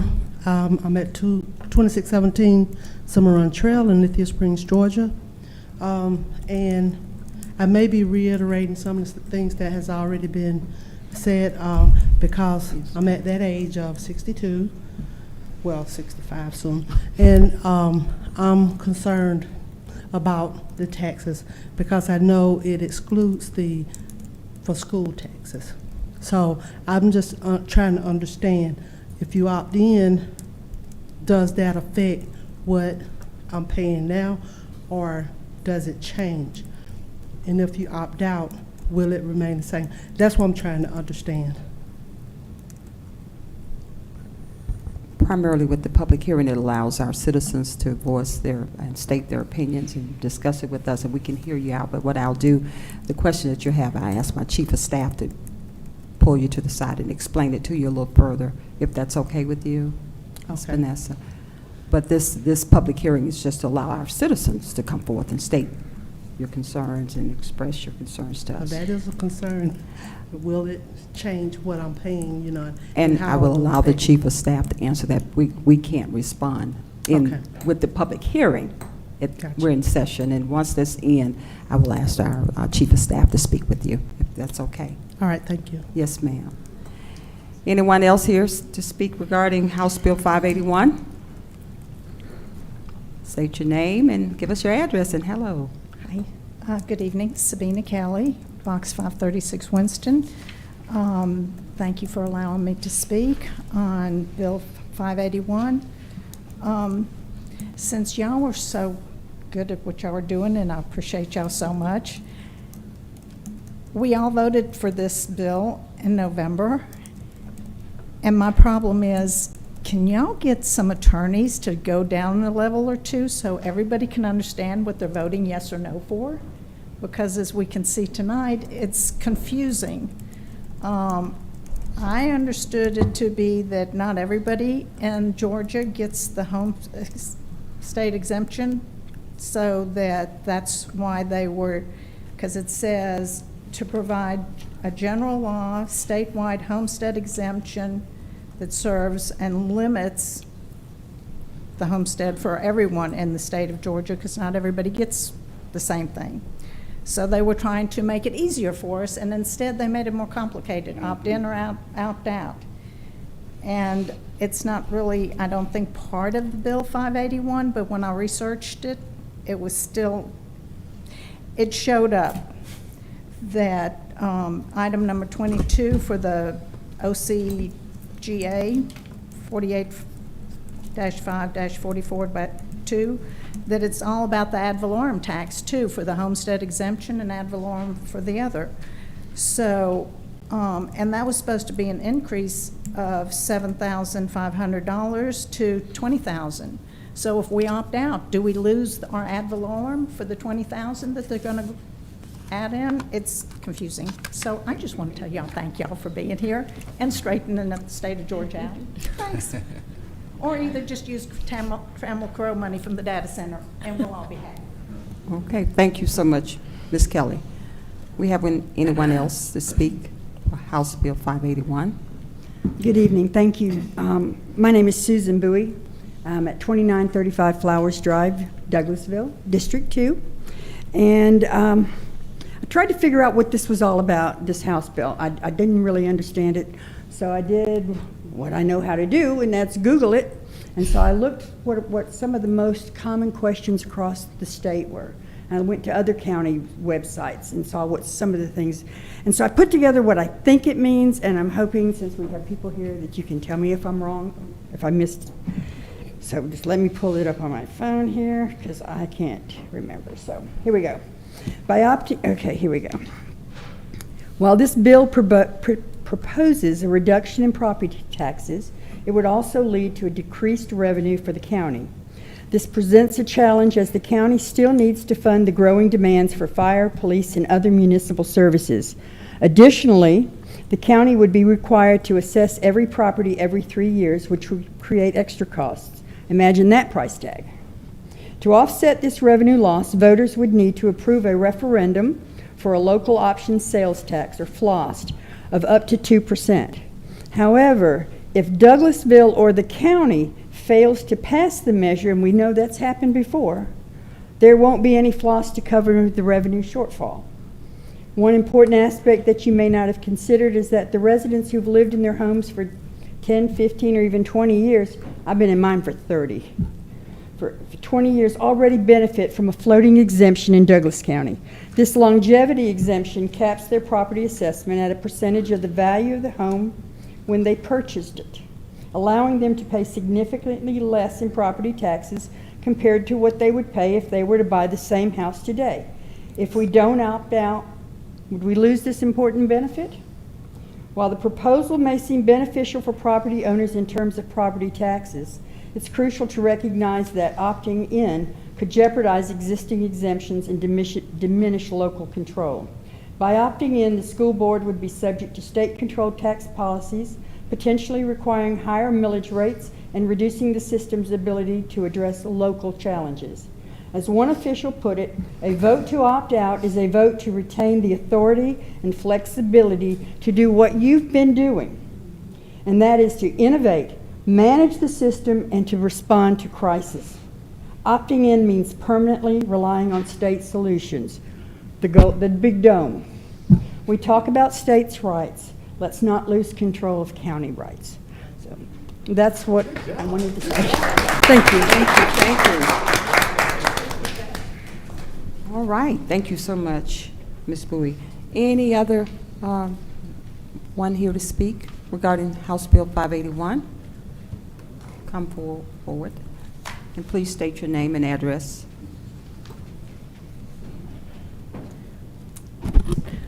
Sharon Bachtel, 6331 South Skyline Drive. I'm back again because every time I've asked questions, I talked to Mr. Corbin on the phone, and he was going to answer questions, and he never got back with me. And on the first meeting, I asked how much difference how much revenues are you going to lose? But the more I read, you're not going to lose any revenues because you can increase the millage rate to cover revenues. So that's off the table. The exemptions are, if you stay in, we keep the best exemptions for us.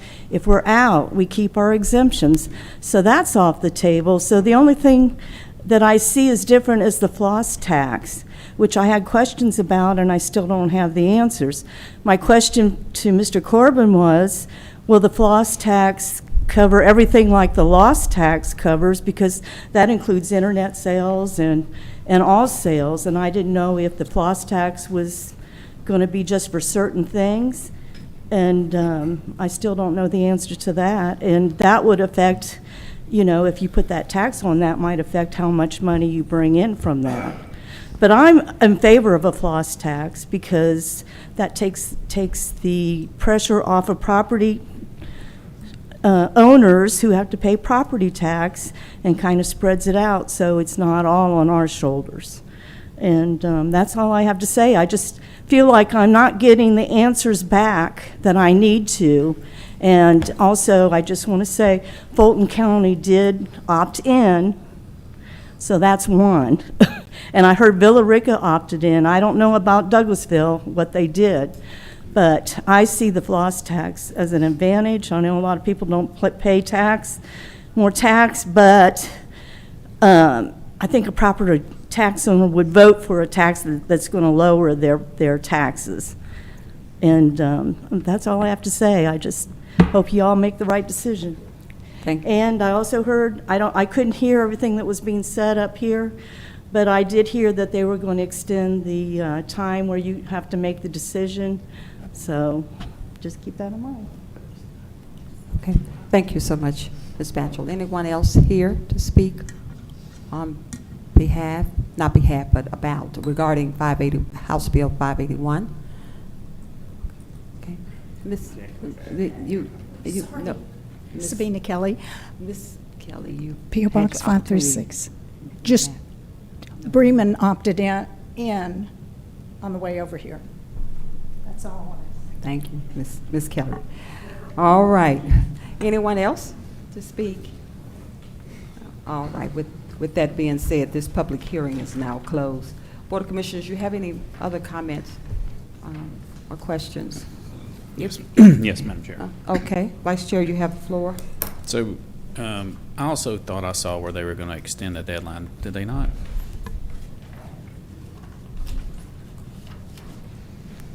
So I have not had an opportunity to look today, but there was legislation being introduced for that, but if they don't extend the deadline and you don't pass it, then you just have to go with it. So we would be taking a chance. So so that was, and ACCG has warned us that, hey, they're saying there's going to be a bill, but if you may want to go forward because of, what is the date, February 20, what's the 18th? 18th, so if the bill isn't passed before March 1st, unless the bill reverses it, we would be stuck with whatever decision. If we don't make a decision, we would be opted in. Okay. Just my only other concern is because we really needed the T-Splosh, and that failed tremendously. And the fear is people are tired of the additional taxes. I've been getting hit with that left and right. So my concern is if the floss does not pass, then we would have no choice but have to go up on the millage rate. And I hope that our citizens understand there's a lot that we need to do. There's I keep preaching this, we need more fire stations. So where we're all taking this consideration to heart, and we have definitely looked over this over and over again. So I just wanted to put that out there to our citizens so they understand, because we were all in hopes of the T-Splosh, and we're going to be gambling. But I yield back, Madam Chair. Okay. Thank you so much, Vice Chair, if you could for me, Chief of Staff. I'm sorry, did you have some? Okay. Commissioner Kenneth Jones, you have the floor. I didn't see you. I want to make sure that my concern is also clear, that to make up for the revenues that may be lost if there is a larger population of people who now are having a reduced amount that they are paying into the system on their property tax, we would have to increase the millage rate, which would impact everybody and may end up being self-defeating. You have saved in terms of your value being capped, but you may be paying the same amount or higher because we have to raise your millage rate to make up for the difference. Yes, revenues would have to be covered, so that would be an option. And I do want to state, there was a question about what can the floss revenues be used for. It must be used for property tax relief. So that's the only thing that you can use it for. And the way we would do that is each bill would state the dollar amount by which the property tax has been reduced as a result of the imposing the tax under the law. I yield back, Madam Chair. Okay, thank you so much. Madam Commissioner Chair, Jones? I just wanted to clarify that it was House Bill 92 that would have changed the due date from March 1st to March 31st, and it has not passed both the House and the Senate, nor has it been signed by the governor, so it's still just a bill right now. It's not the law. Okay. Okay. Any other questions? And if you could for me, Madam Chief of Staff, just explain one more thing for me, just regarding the, you said if this board so chooses to opt out, that we still would have access to floss? Yes, so I we just have wanna to make have sure. a qualified exemption. Now, Are we we would have to qualified? determine what the answer is to that, and I do not have the answer to that. But we would have to have what's known as a qualified exemption. So could that exemption be the floating homestead? I can yield to the tax and say, oh, we do. Could you come to the mic and say we do? But it's not, but I do, but it's we do, right?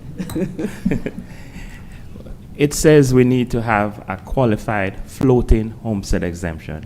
Douglas County does have that, so we will be okay. Okay, just want to make sure. Yeah. All right. Okay, if there are any other, Miss Batchel, you could, I would ask if you speak to our tax assessor. If you could walk out the door and speak to Miss Batchel and just address her concerns, please. We have, all right. If there's nothing else, board, we're going to move on to our new business items. Madam Clerk, you have the floor. And you have tab number 8, 9, 15, and 25 as our new business items. Correct. Okay. So number 8, number 8 is approval to acquire right-of-way and easements from tax ID 630-150006 in connection with the Chapel Hill Road widening project to be funded from 2016 SPLOST funds, and authorize the chairman to sign all related documents pending final legal review. Okay. Board of Commissioners, do we have a motion to approve? I'd like to make a motion that we approve item number 8. Second. We have a motion and a second on the floor. Board, any discussion? We have a motion and a second on the floor. Please prepare to cast your votes.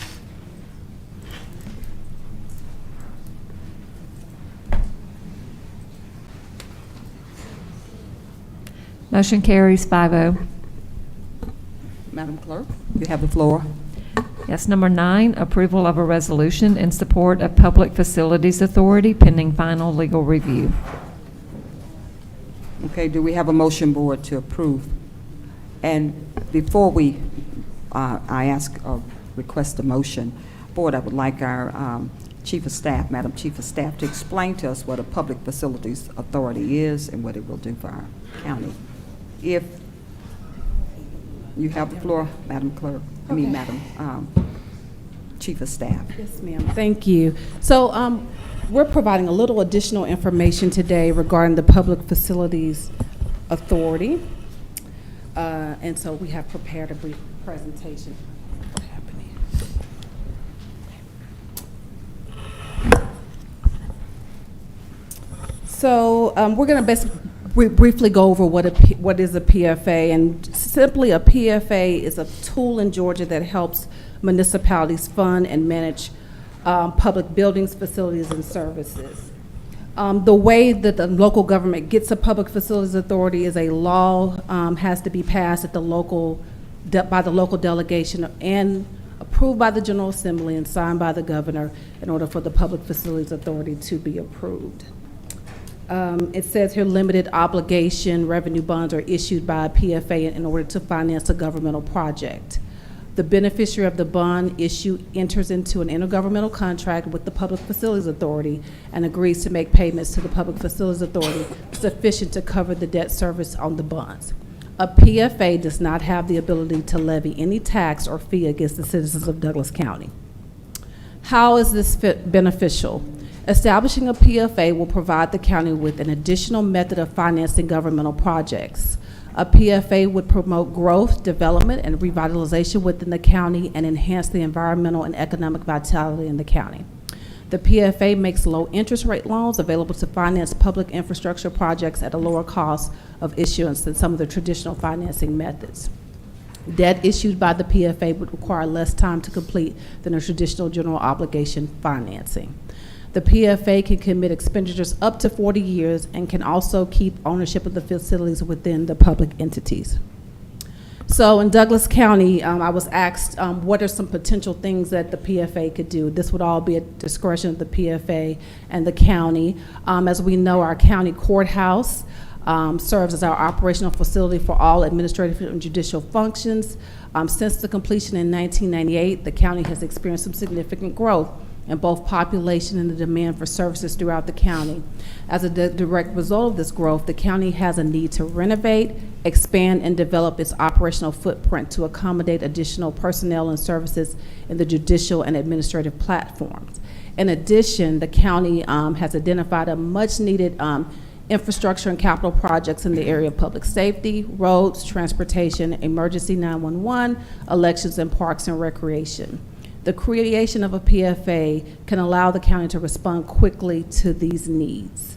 A PFA provides another method of financing capital projects at lower interest rates and costs than other debt financing instruments. It will allow the county to use the PFA proceeds for the essential capital projects and allow the cost of those facilities to be amortized over its useful life. And will there be transparency? So the PFA and the county are still subject to open meeting laws and records.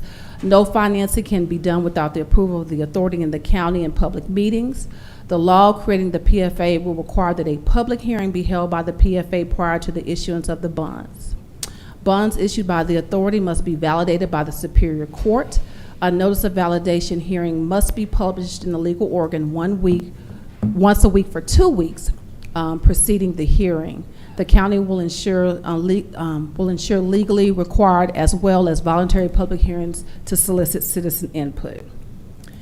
And after bonds are issued, so this is how the bonds proceeds are expended. After bonds are issued, the proceeds are deposited with a custodial bank or trustee, known as the bond trustee, that would have been pre-selected. The bond trustee is independent of the county and is appointed for all bond transactions to ensure bond proceeds are properly expended in accordance with the bond documents. The bond trustee requires requisitions to draw down and to expend bond proceeds when needed. The county certifies the funds have been properly expended on appropriate capital projects, and the bond trustee verifies spending as appropriate. And then the bond trustee approves and processes payments after thorough review of supporting documentation. And so as far as financial management, the county currently maintains a financial management policy and a debt policy, which requires financial disclosures and other annual overviews and analysis available to the public. The county has maintained a fiscally conservative status as evidenced by the following. Investment grade rating of AA2 from Moody's rating agency since 2017. Minimum fund balance requirements equal to 15% of the county's general revenue fund expenditure, and all public debt to the county has been retired since the fiscal year end of 2022. And then the county has adopted and implemented financial practices and policies for managing the enterprise funds and general fund while remaining in compliance with these policies. As part of the financial strategy, the county has maintained a low level of debt issuance. And so this is just some information about our county financial management practices and policies. And then I will go to some current public facilities and authorities who are counties and cities who have public facilities authorities. And you'll see here it ranges everywhere from small cities like Winder, Villa Rica, to cities as big as Atlanta who have public facilities authorities. So this is a list of some of the public facilities authorities that are in existence. And then a couple example of projects completed. We have one here where the city of Sandy Springs used the PFA to do a police headquarters and municipal courthouse. And then we also have the Fayette County Commissioners. They unanimously approved authorization for $35 million to their PFA. Those funds were used for the acquisition, construction, and equipping of all or a portion of recreation, a multi-use facility, a backup emergency 911 facility, and renovations to their justice system and storm road water improvement projects. So that is the information that I have regarding the PFA, and I will yield to the board for any questions. Thank you so much, Madam Chief of Staff. Any questions for? Okay. Commissioner Jones, you have the floor. So I just want to make sure that I understand correctly. In essence, in layman's terms, we would be using this authority to go and borrow loans. That's correct.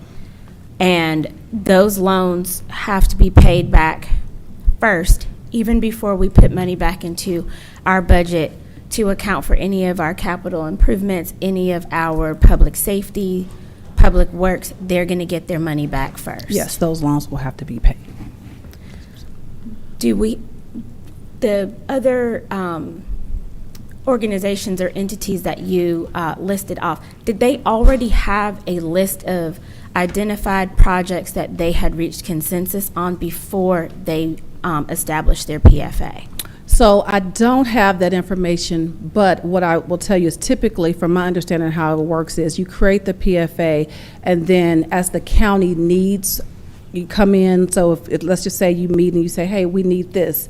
If the in occurrence with your chief financial advisor, at that point it would be brought to the PFA, and then they would say, yes, that's a good decision to build a fire station in, wherever it's needed in the county. And so is my thinking correct? The projects that end up identified don't have to be approved unanimously by the board? From my understanding, that is correct. The PFA can say, we want to do this. Now, the PFA members can be the Board of Commissioners. That is an option. Some municipalities appoint citizens. Some, it's actually the 5 commissioners or city council members. So that would be at the discretion of the board, of the recommendations we make to the state legislature, how we would like to see it move forward. And so in the resolution, are there any opportunities to cap the amount that you borrow at?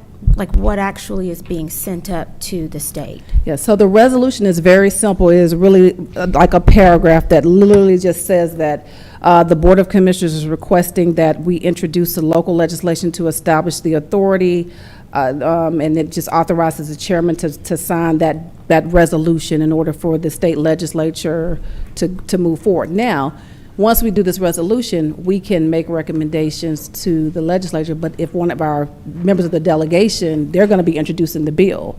So in the past, they have done what the county has asked, but that would be whatever legislator introduces the bill, that would be the language that they would want put in that bill. So would we want to then put additional language in the resolution that's going to the state so that what we actually are asking for is what is getting enacted?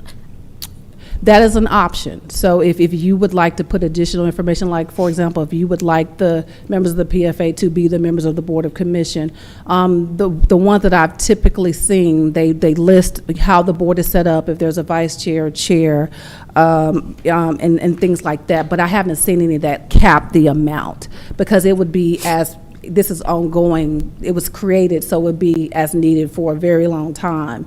And so it would be there for, members of the Board of Commissioners, maybe after you all have left, would be able to make the decisions, or whoever's on the PFA, about how everything moves forward. And I guess, I mean, on its face, it sounds like a good idea. It gives the county the opportunity to go out and get the capital that's required to build a new building, enhance our roads, whatever the project ends up being. I guess my concern would be because we haven't identified a list of actual priority projects, are we running the risk of going out and then encumbering debt for what otherwise may be a vanity project for somebody that isn't really responsive to what the residents of the county are actually in need of, because there's no requirement that we all agree on what the project is. You would just have to get your 3 votes. Am I understanding that? I mean, that would be a risk. Whatever the votes, whoever, you get the majority of the votes, that project, just like with the board's voting, would move forward. So that is a risk. And so I compared what we have, the one page, to the resolution that Rockdale County has, because they do have a PFA. And it just seems like their parameters are so much more extensive, so that the legislature should be really clear about how they want this to function and what they're advocating for. Yes, so I have a copy of that, and so the actual resolution is pretty much very identical to the one we have. What they did was they have a copy of the proposed, looks like legislation that would be filed with the state. And so it tells the number of the members on the board, the terms of those members on the board, that the members shall not be compensated for their services, but they can be reimbursed. So it does have more details in here. Can we develop something like that to go along with this resolution so that it's not so left for interpretation by the state? So that's something that we can work with legal counsel to do, yes, because a lot of times when we do file bills, there are times I will go with the legislator and we will sit down with legislative counsel and craft the bill, but the legislator has to be willing for me to do that. Have you spoken with our legislator? Do you know if she's willing to do that? So I think this bill is going to be filed by a new member of our delegation, Ms. Baker. And so in the past, all of our members have been open to that, but I don't see why, but I can't speak for her with Do you know how long it would take? And I mean, I'm not rushing county legal or you, to come up with some of that language so that we could review it and see if we can get closer to something a little bit more concrete. Yeah. I don't think it will take long. The only thing that we do have going against us is that our next meeting is March 3rd and 4th. And so I think the last day may be March 30th or March 31st. So we'd be on a tight timeline as far as getting this passed for this year. But I mean, like I said, I don't want to put this up, but there will be, if you want to do a special meeting, that may be an option to be able to, but we can probably get some information rather quick. Yeah, we certainly can get a draft, and if you would be okay with leaving it to us with what those parameters are, because I don't think we'll get any direction from you guys tonight, like how many do you want on the board, if it's going to be consistent with the Board of Commissioners, making it 5, how long the term of because we can make it staggered terms, right? So those kind of things, if it's okay, administration and legal can come up with that and present it to you March 3rd. I was looking up when crossover day for the 2025 legislative session is. I think it's the 6th. It's March 6th. Yeah. So we would have to get it in pretty quickly. And if we don't have a list though of projects, is there a particular reason why we would need to make sure we had it done by the 6th, or are we not going to be eligible for this in the future if we don't go forward now? No, I think I guess what the PFA is just something that exists. So if you cap the project, like if you so it would be just there for the future. It becomes like an entity. So if you, like, let's say you want to do these 10 projects, or these are the projects you just want to start off with, and, you know, for this board, because other boards would be able to come in and do whatever, you know, projects they would want to move forward if you create the entity. You would have to wait till the 2026 legislative season. And Yes, so if I'm there sorry, were I'm any probably- projects you wanted to get started on Yes, in the I'm balance sorry. of this year, we would have to go through the legislative process in 2026, which meant that any projects that the Public Facilities Authority could have taken up would then happen post the 2026 legislative session. And this is not guaranteed to pass either, so. Right, yeah. It still would have to go through the intergovernmental committee, then it would have to go through the House and the Senate. So, It's yeah, like we're just, basically what we're saying is we want you to introduce a bill establishing the authority. And then it would have to go from there. Pending legal review, so legal will still Yes. have an opportunity to Mhm. have a stab at it and what that is, so.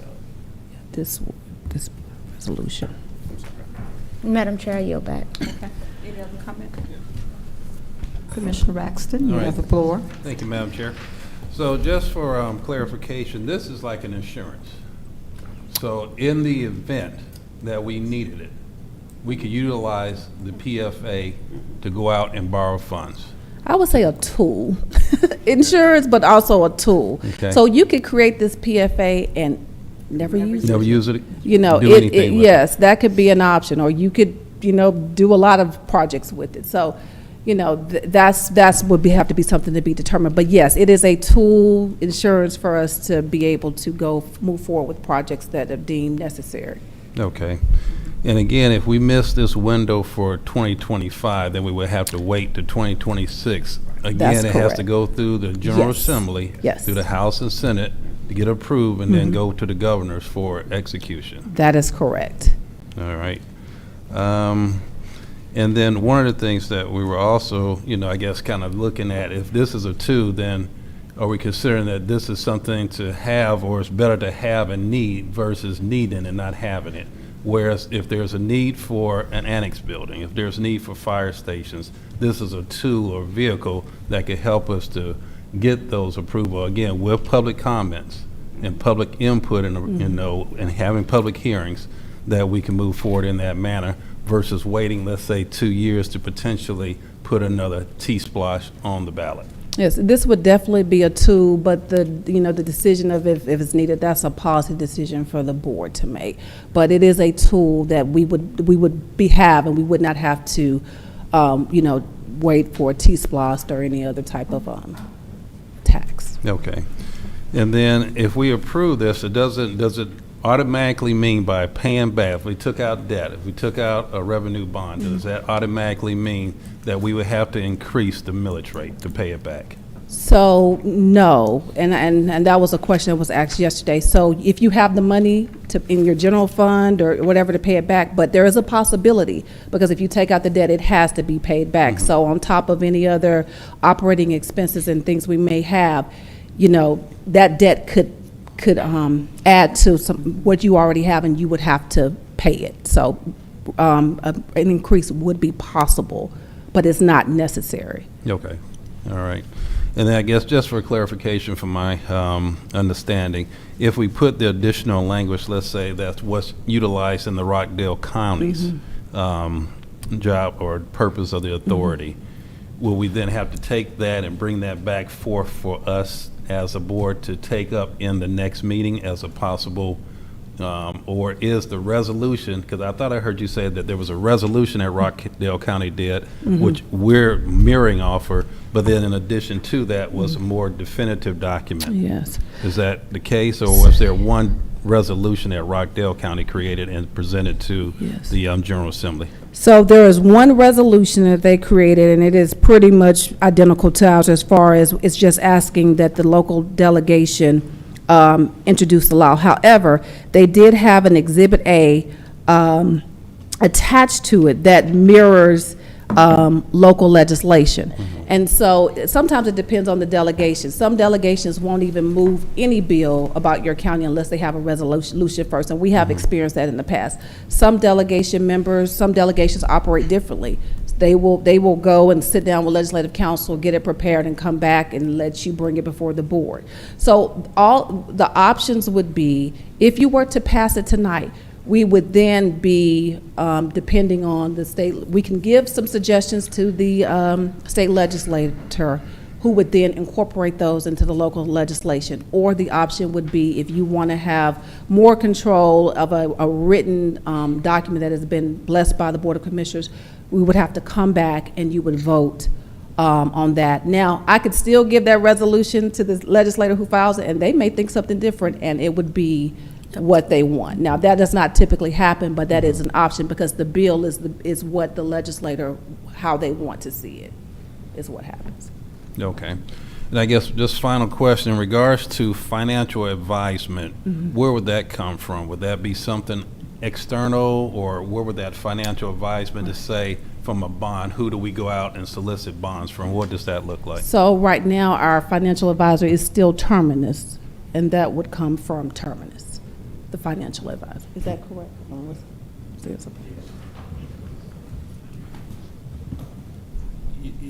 Yes, that's correct, Chief of Staff, but it doesn't negate them getting outside financial advisor to issue the debt when we actually go out to do that. Okay. All right, I understand. Thank you. All right, Madam Chair, I yield the floor back to you. Okay, thank you so much. Any other response? Okay. Vice Chairman, you have the floor. Chief of Staff, Yes, sir. can we not already do this already? Can we not get bonds? Can we not prioritize projects? Can we not do all this already? So we would have to then, it would have to go for the vote. Okay, for a vote. Referendum, yes, to go that way, to go that way, we'd have to do it. Yes, and then, but of course, if you do go out and it fails, then you would have to wait a time period. I think it's 4 years before you can go out again. So this, in other words, uses a tool for us not to have to go before our citizens. Technically, that you would not have to go before the citizens if you did the PFA. Okay. That's all the questions I need. I yield back, Madam Chair. Okay, thank you so much. Vice Chairman. Commissioner Mitchell, you have the floor. And Tiffany, just so we're clear though, which we think this is a great tool, and it would go through and/or process, if this was, the legislator pass it all through and we're good with this, that it'll come before the Finance Committee to reassure, because that's kind of a step that could be added and could be a part of the process to assure that whatever projects that we may come up with, or whatever the projects are, but I don't think we want to try to constrain ourselves to a particular project, as opposed to having the opportunity to go out and get this PDF. So, am I incorrect? Yes, so the PFA would be I'm sorry, there. PFA, I'm sorry, No, yeah. you're okay. Yeah. It would be there for whatever projects in the Right. future. So once you establish it, it's established. That's correct. And it would be there for use. And, once again, there will be public hearings. So Yes. there will be a chance for the public to come and voice their opinion. That is correct. And so, like I said, everything's open. We still have to follow the Open Meetings Act. The open records request would be available, so that all that information would be available to the public. Right, and that committee or that board Yes. that whether it's us or us and some community members or whomever that may or may not be, will only be more of a recommending body, not, will it still come back before us to say that is it confirmed that what they say in the project is, or we create the projects and say, board members, we would like to see 2 new fire stations, and go work on that and tell us, what the cost, what we're looking for, blah, blah, blah, and then they'll recommend X fire station. And then that's kind of how it moves. It's not they make the decision. Right, and so I think all of that would have to be listed in the legislation. Okay. Yeah, right. And so, like I said, that's for one reason why a lot of places, it is the Board of Commissioners or the City Council, because you answer to the citizens. Right. So that would give them you know, citizens will have a voice because they elect the members of the PFA. If you you select citizens, those citizens may not have that same accountability. So that's something to consider. Right. So if I'm hearing you correctly too, and maybe the attorney would add to this, county attorney may add to this though, but we need a little bit more meat, because I think I'm hearing that we need a little bit more meat in there as far as what the board is, how many it consists of, what the terms of the board, and so on and so forth. But I don't think that should stop us from moving forward with this tool. But with legal getting another bite of the apple of formulating, you know, the kind of do's and don'ts, or I call the bylaws, I guess. Then I think, but I don't want to miss the mark that we have to wait until 2026 to get this before our legislators. That's correct. If it's not moved swiftly, we Right. would have to wait. Then we'd have to wait for at least till, because the session ends in April. The governor would then have, if it does pass, Right. the governor would have 40 days to sign it, don't sign it. Right. And so you're looking at probably around July before you would even get it established, of 2026, before you would even get it established.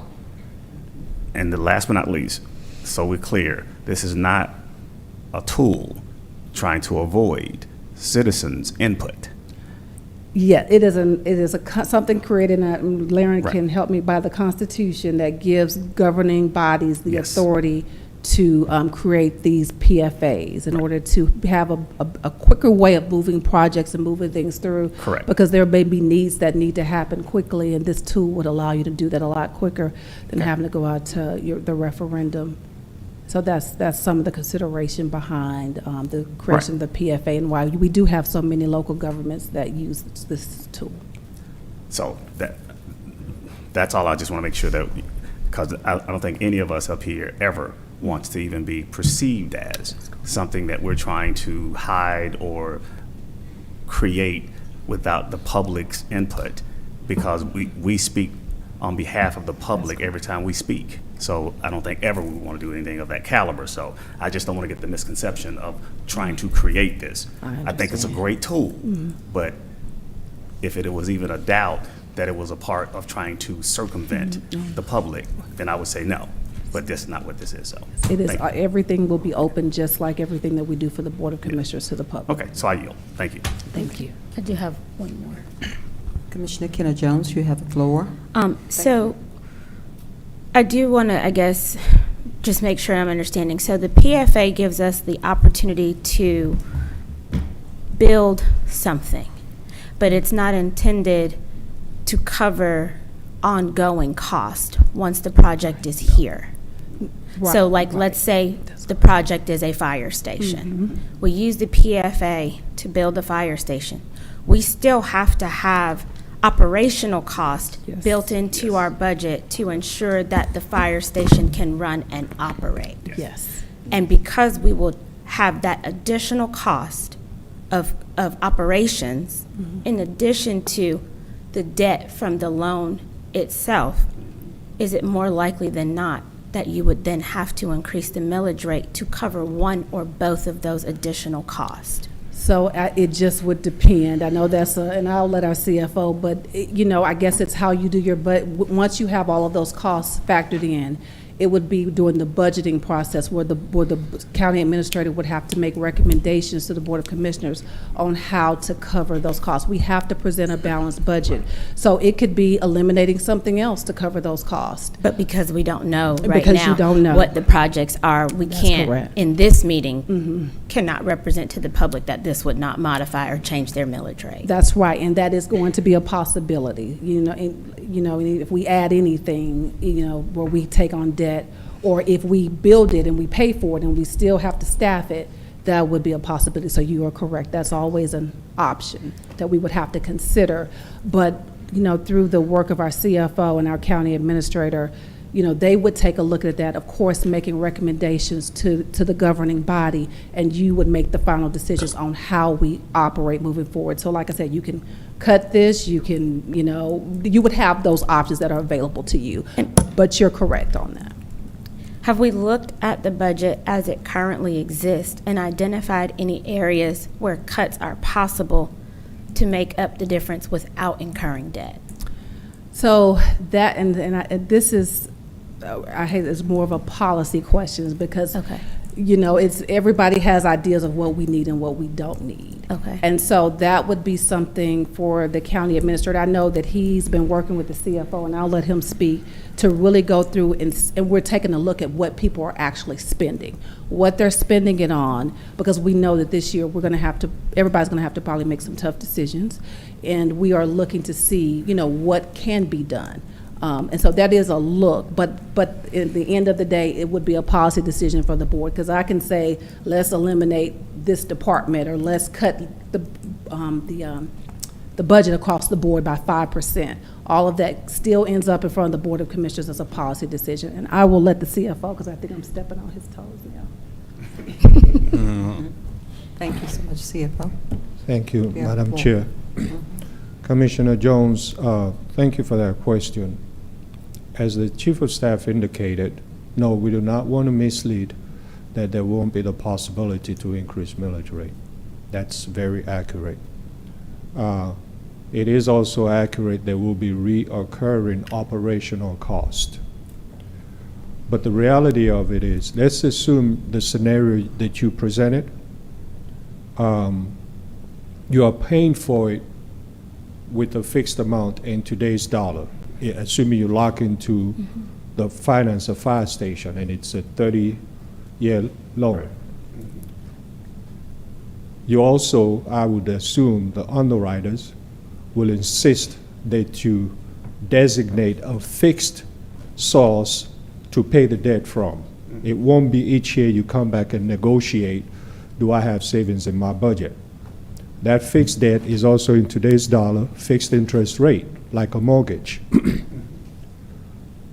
2 years or so when the project is finished and you're still paying, that same fixed debt, assuming it was a millage rate, will more than likely have more value than the principal and interest you're paying.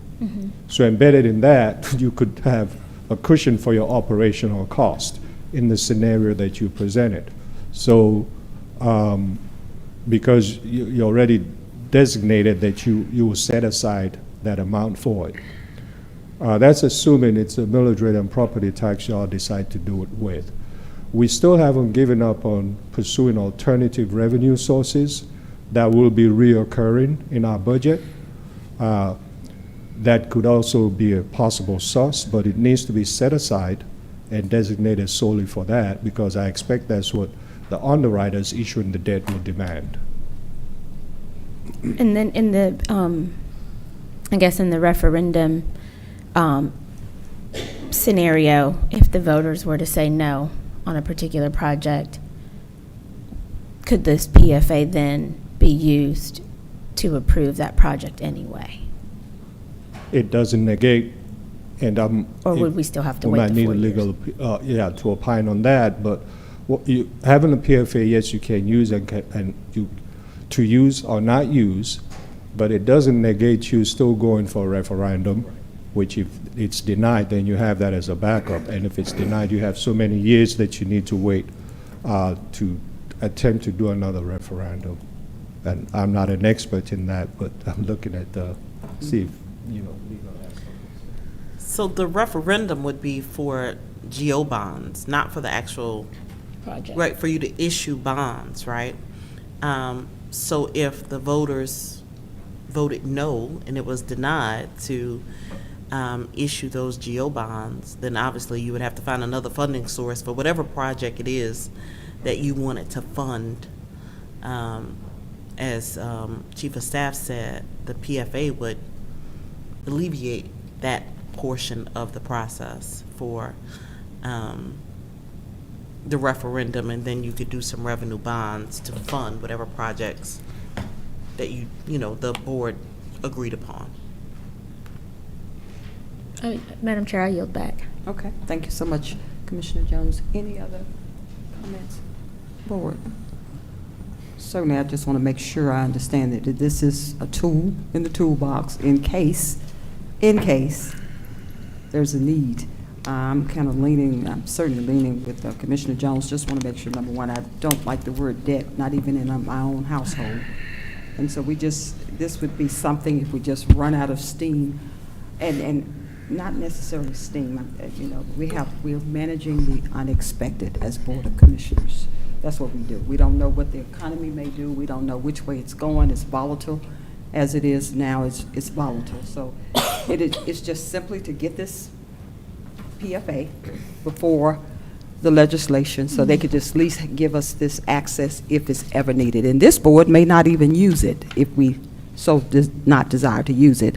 It may be for future boards, correct?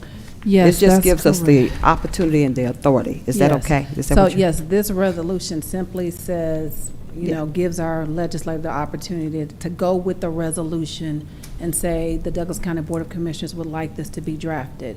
And it does that. And like I said, in the past, that's what our delegation has required if we want to move forward with our bills. Okay. And if the bill passes, it requires no action from this board if it does, That's correct. Okay. If it passes, it does not. All right. So, board, we clear?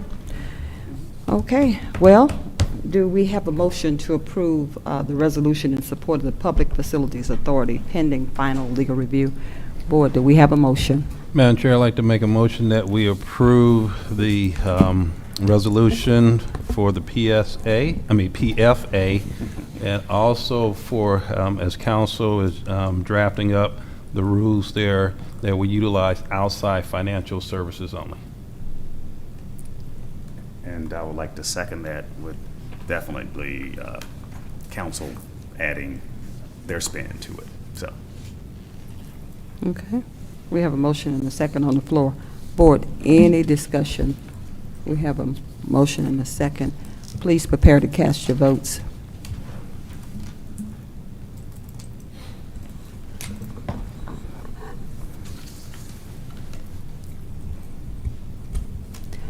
Motion carries 3-2. We have a 3-2 vote, and the motion carries. Board. We're going to move on. Clerk, you have the next item. Yes, ma'am. And we will be doing item number 15, approval to enter into a professional janitorial cleaning services agreement with Aries Cleaning in the amount of $800 monthly, funded by the fire department's budget for biweekly cleaning services of the fire department headquarters building, and authorize the chairman to sign all related documents pending final legal review. Okay. Board, do we have a motion to approve? I had a question, but. Okay. All right, this is for the CFO and the chief. Fire chief, good evening. So,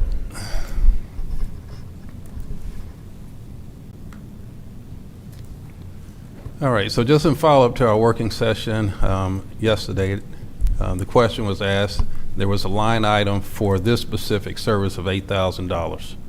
And the service is $800 per month. Thus, the term of the contract to me is 10 months versus a year. So I just want to get that, is that the understanding? And if that is? That is correct. Okay, so then the request is just to amend the term part of the agreement to show and reflect 10 months versus a year. We'll make that change. Okay. Madam Chair, I yield the floor back to you. Okay. Any other discussion? Well, I Board just want to before- add, I apologize, Madam Chair, yes. Okay. Commissioner Mitchell, you So have the just- floor. Just so that we're clear about that. So this contract will line up like all other contracts anyway, correct? So, because I don't want to get the months so confined to where we're off a week or a month, but will this contract line up like all other contracts? And I'm assuming that would be correct, yes. I'm asking the CFO, but I don't know, whoever wants to take a stab at it. I just don't want to get the confusion that we're trying to stay within the months and we're off because of it's not 12 months. It's the time frame we're kind of coming into this particular contract. We'll meet and get back in line, and maybe the legal could probably add to this, that it'll go back in line with all the other contracts annually anyway. So legal's only requirement is that the contract adheres to Title 36, Chapter 60, Section 13, which requires the contract to be a year or less. right? It needs to be consistent with either our fiscal year, Right, which is the calendar year. So that's all that we look for. If it's a 2-month contract, a 4-month, or 11-month, doesn't matter. Right. But it has to Line up with that. Yeah. terminate at the end of our fiscal year. And that's So all. it could start whenever, right? I'm with you. Through, in that calendar year. I got you. But in December 31st. Is that, you agreeing with that? Well, legal has applied commission. That's good enough. That's it. I just didn't want us to get tied up in semantics and talking about 2 months, 1 month, 8 months, 12 months. So, but as long as it lines up and legally, you've already taken a look and said that's your, oh, okay, legal review. So we got the legal review part of it in there, so we're good. I'm good. I yield back. Thank you. Okay. Board, do we have a motion to approve? So moved. Do we have a second? Second. Okay, we have a motion and a second on the floor. Any discussion? Okay. Please prepare to cast your electronic votes.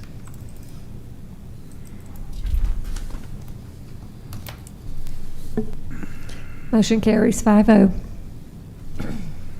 Madam Clerk, you have the next item. Yes, we'll move to item number 25. Mm-hmm. Appointment of members to the Douglas County Opioid Abatement Advisory Council. Okay. Madam Chief of Staff, could you please come and shed some light? Sure. So as stated yesterday, this is the appointment of the members of the Douglas County Opioid Abatement Advisory Council. The resolution was passed last year to establish this authority. And this, the purpose of this council is to make informed recommendations to the Board of Commissioners regarding the effective allocation and management of settlement funds to address the opioid crisis in the community. And this is money that will come from the state of Georgia down to the counties as a result of lawsuits that happen as a result of the opioid crisis. The advisory council members, we had different entities that got to make recommendations, so I will go through and list all of the members. So the Sheriff's Office appointed a designee, which is Sergeant Ashley Hill. The Douglas County Community Services Board appointed a representative, Ray Lightford. A member of the Douglas County Board of Health, as appointed by the Douglas County Board of Health. That member is Dr. Charles Creighton. The fourth member would be a survivor of the disease of addiction or a family member who has lost a loved one to the disease, as appointed by the Board of Commissioners. And the name that was given for that appointment is Angela Reed. A substance use disorder treatment provider within Douglas County, licensed by the Georgia Department of Community Health, as appointed by the Board of Commissioners, and that is Ms. Tara Nichols of the Nichols Center. And a member of the executive team of the Douglas County Department of Family and Children's Services, as approved by their board. That is their director, Dee Dee Artis. And then a designee of the Douglas County Superior Court, as appointed by the chief judge, and Karen Alexander was the name that was provided for that appointee. And those are the members that are being presented for approval. Commissioner Braxton, did that answer your question? It did. Thank you, Madam Chair. It was just the one area that was Yes. left out yesterday where the name was not provided, so that's why I just asked to have it pulled so we could hear that tonight. So, And I thank you. apologize to the board No for worries. omitting that name. Thank you. Thank you. Okay. Thank you, Madam Chair. You're back forward to Okay. you. All right. Board, do I have a motion on the floor already? Okay, I didn't. Board of Commissioners, do we have a motion to approve? So moved. Second. Okay, we have a motion and a second on the floor. Any discussion, board? We have a motion and a second. Please prepare to cast your votes. You can, okay.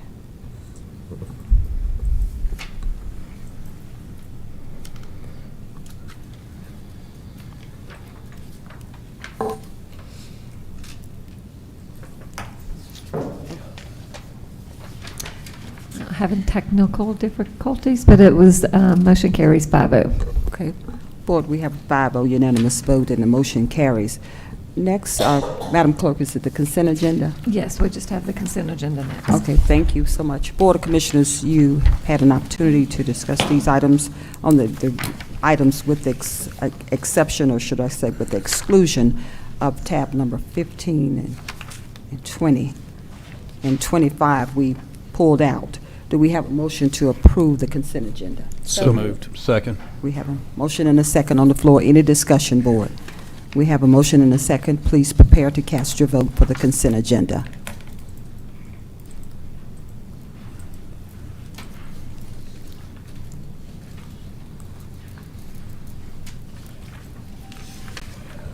Motion carries 5-0. We have a 5-0 unanimous vote, and the motion carries. Okay, Board of Commissioners, next we have the approval of the expenses. Approval of Commissioner Martin Raxton's reimbursable mileage expenses in the total amount of $397.58. Do we have a motion to approve? So moved. Do we have a second? Second. We have a motion and a second on the floor. Any discussion, board? We have a motion and a second. Please prepare to cast your electronic votes. Bear with us just 1 second. Okay.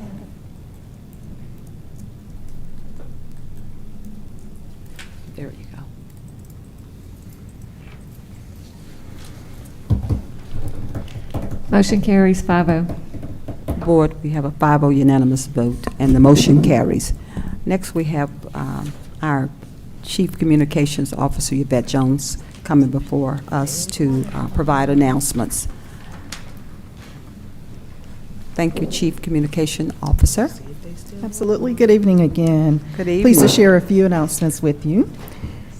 Please join Chairman Dr. Ramona Jackson Jones for an evening of music and inspiration in recognition of Women's History Month.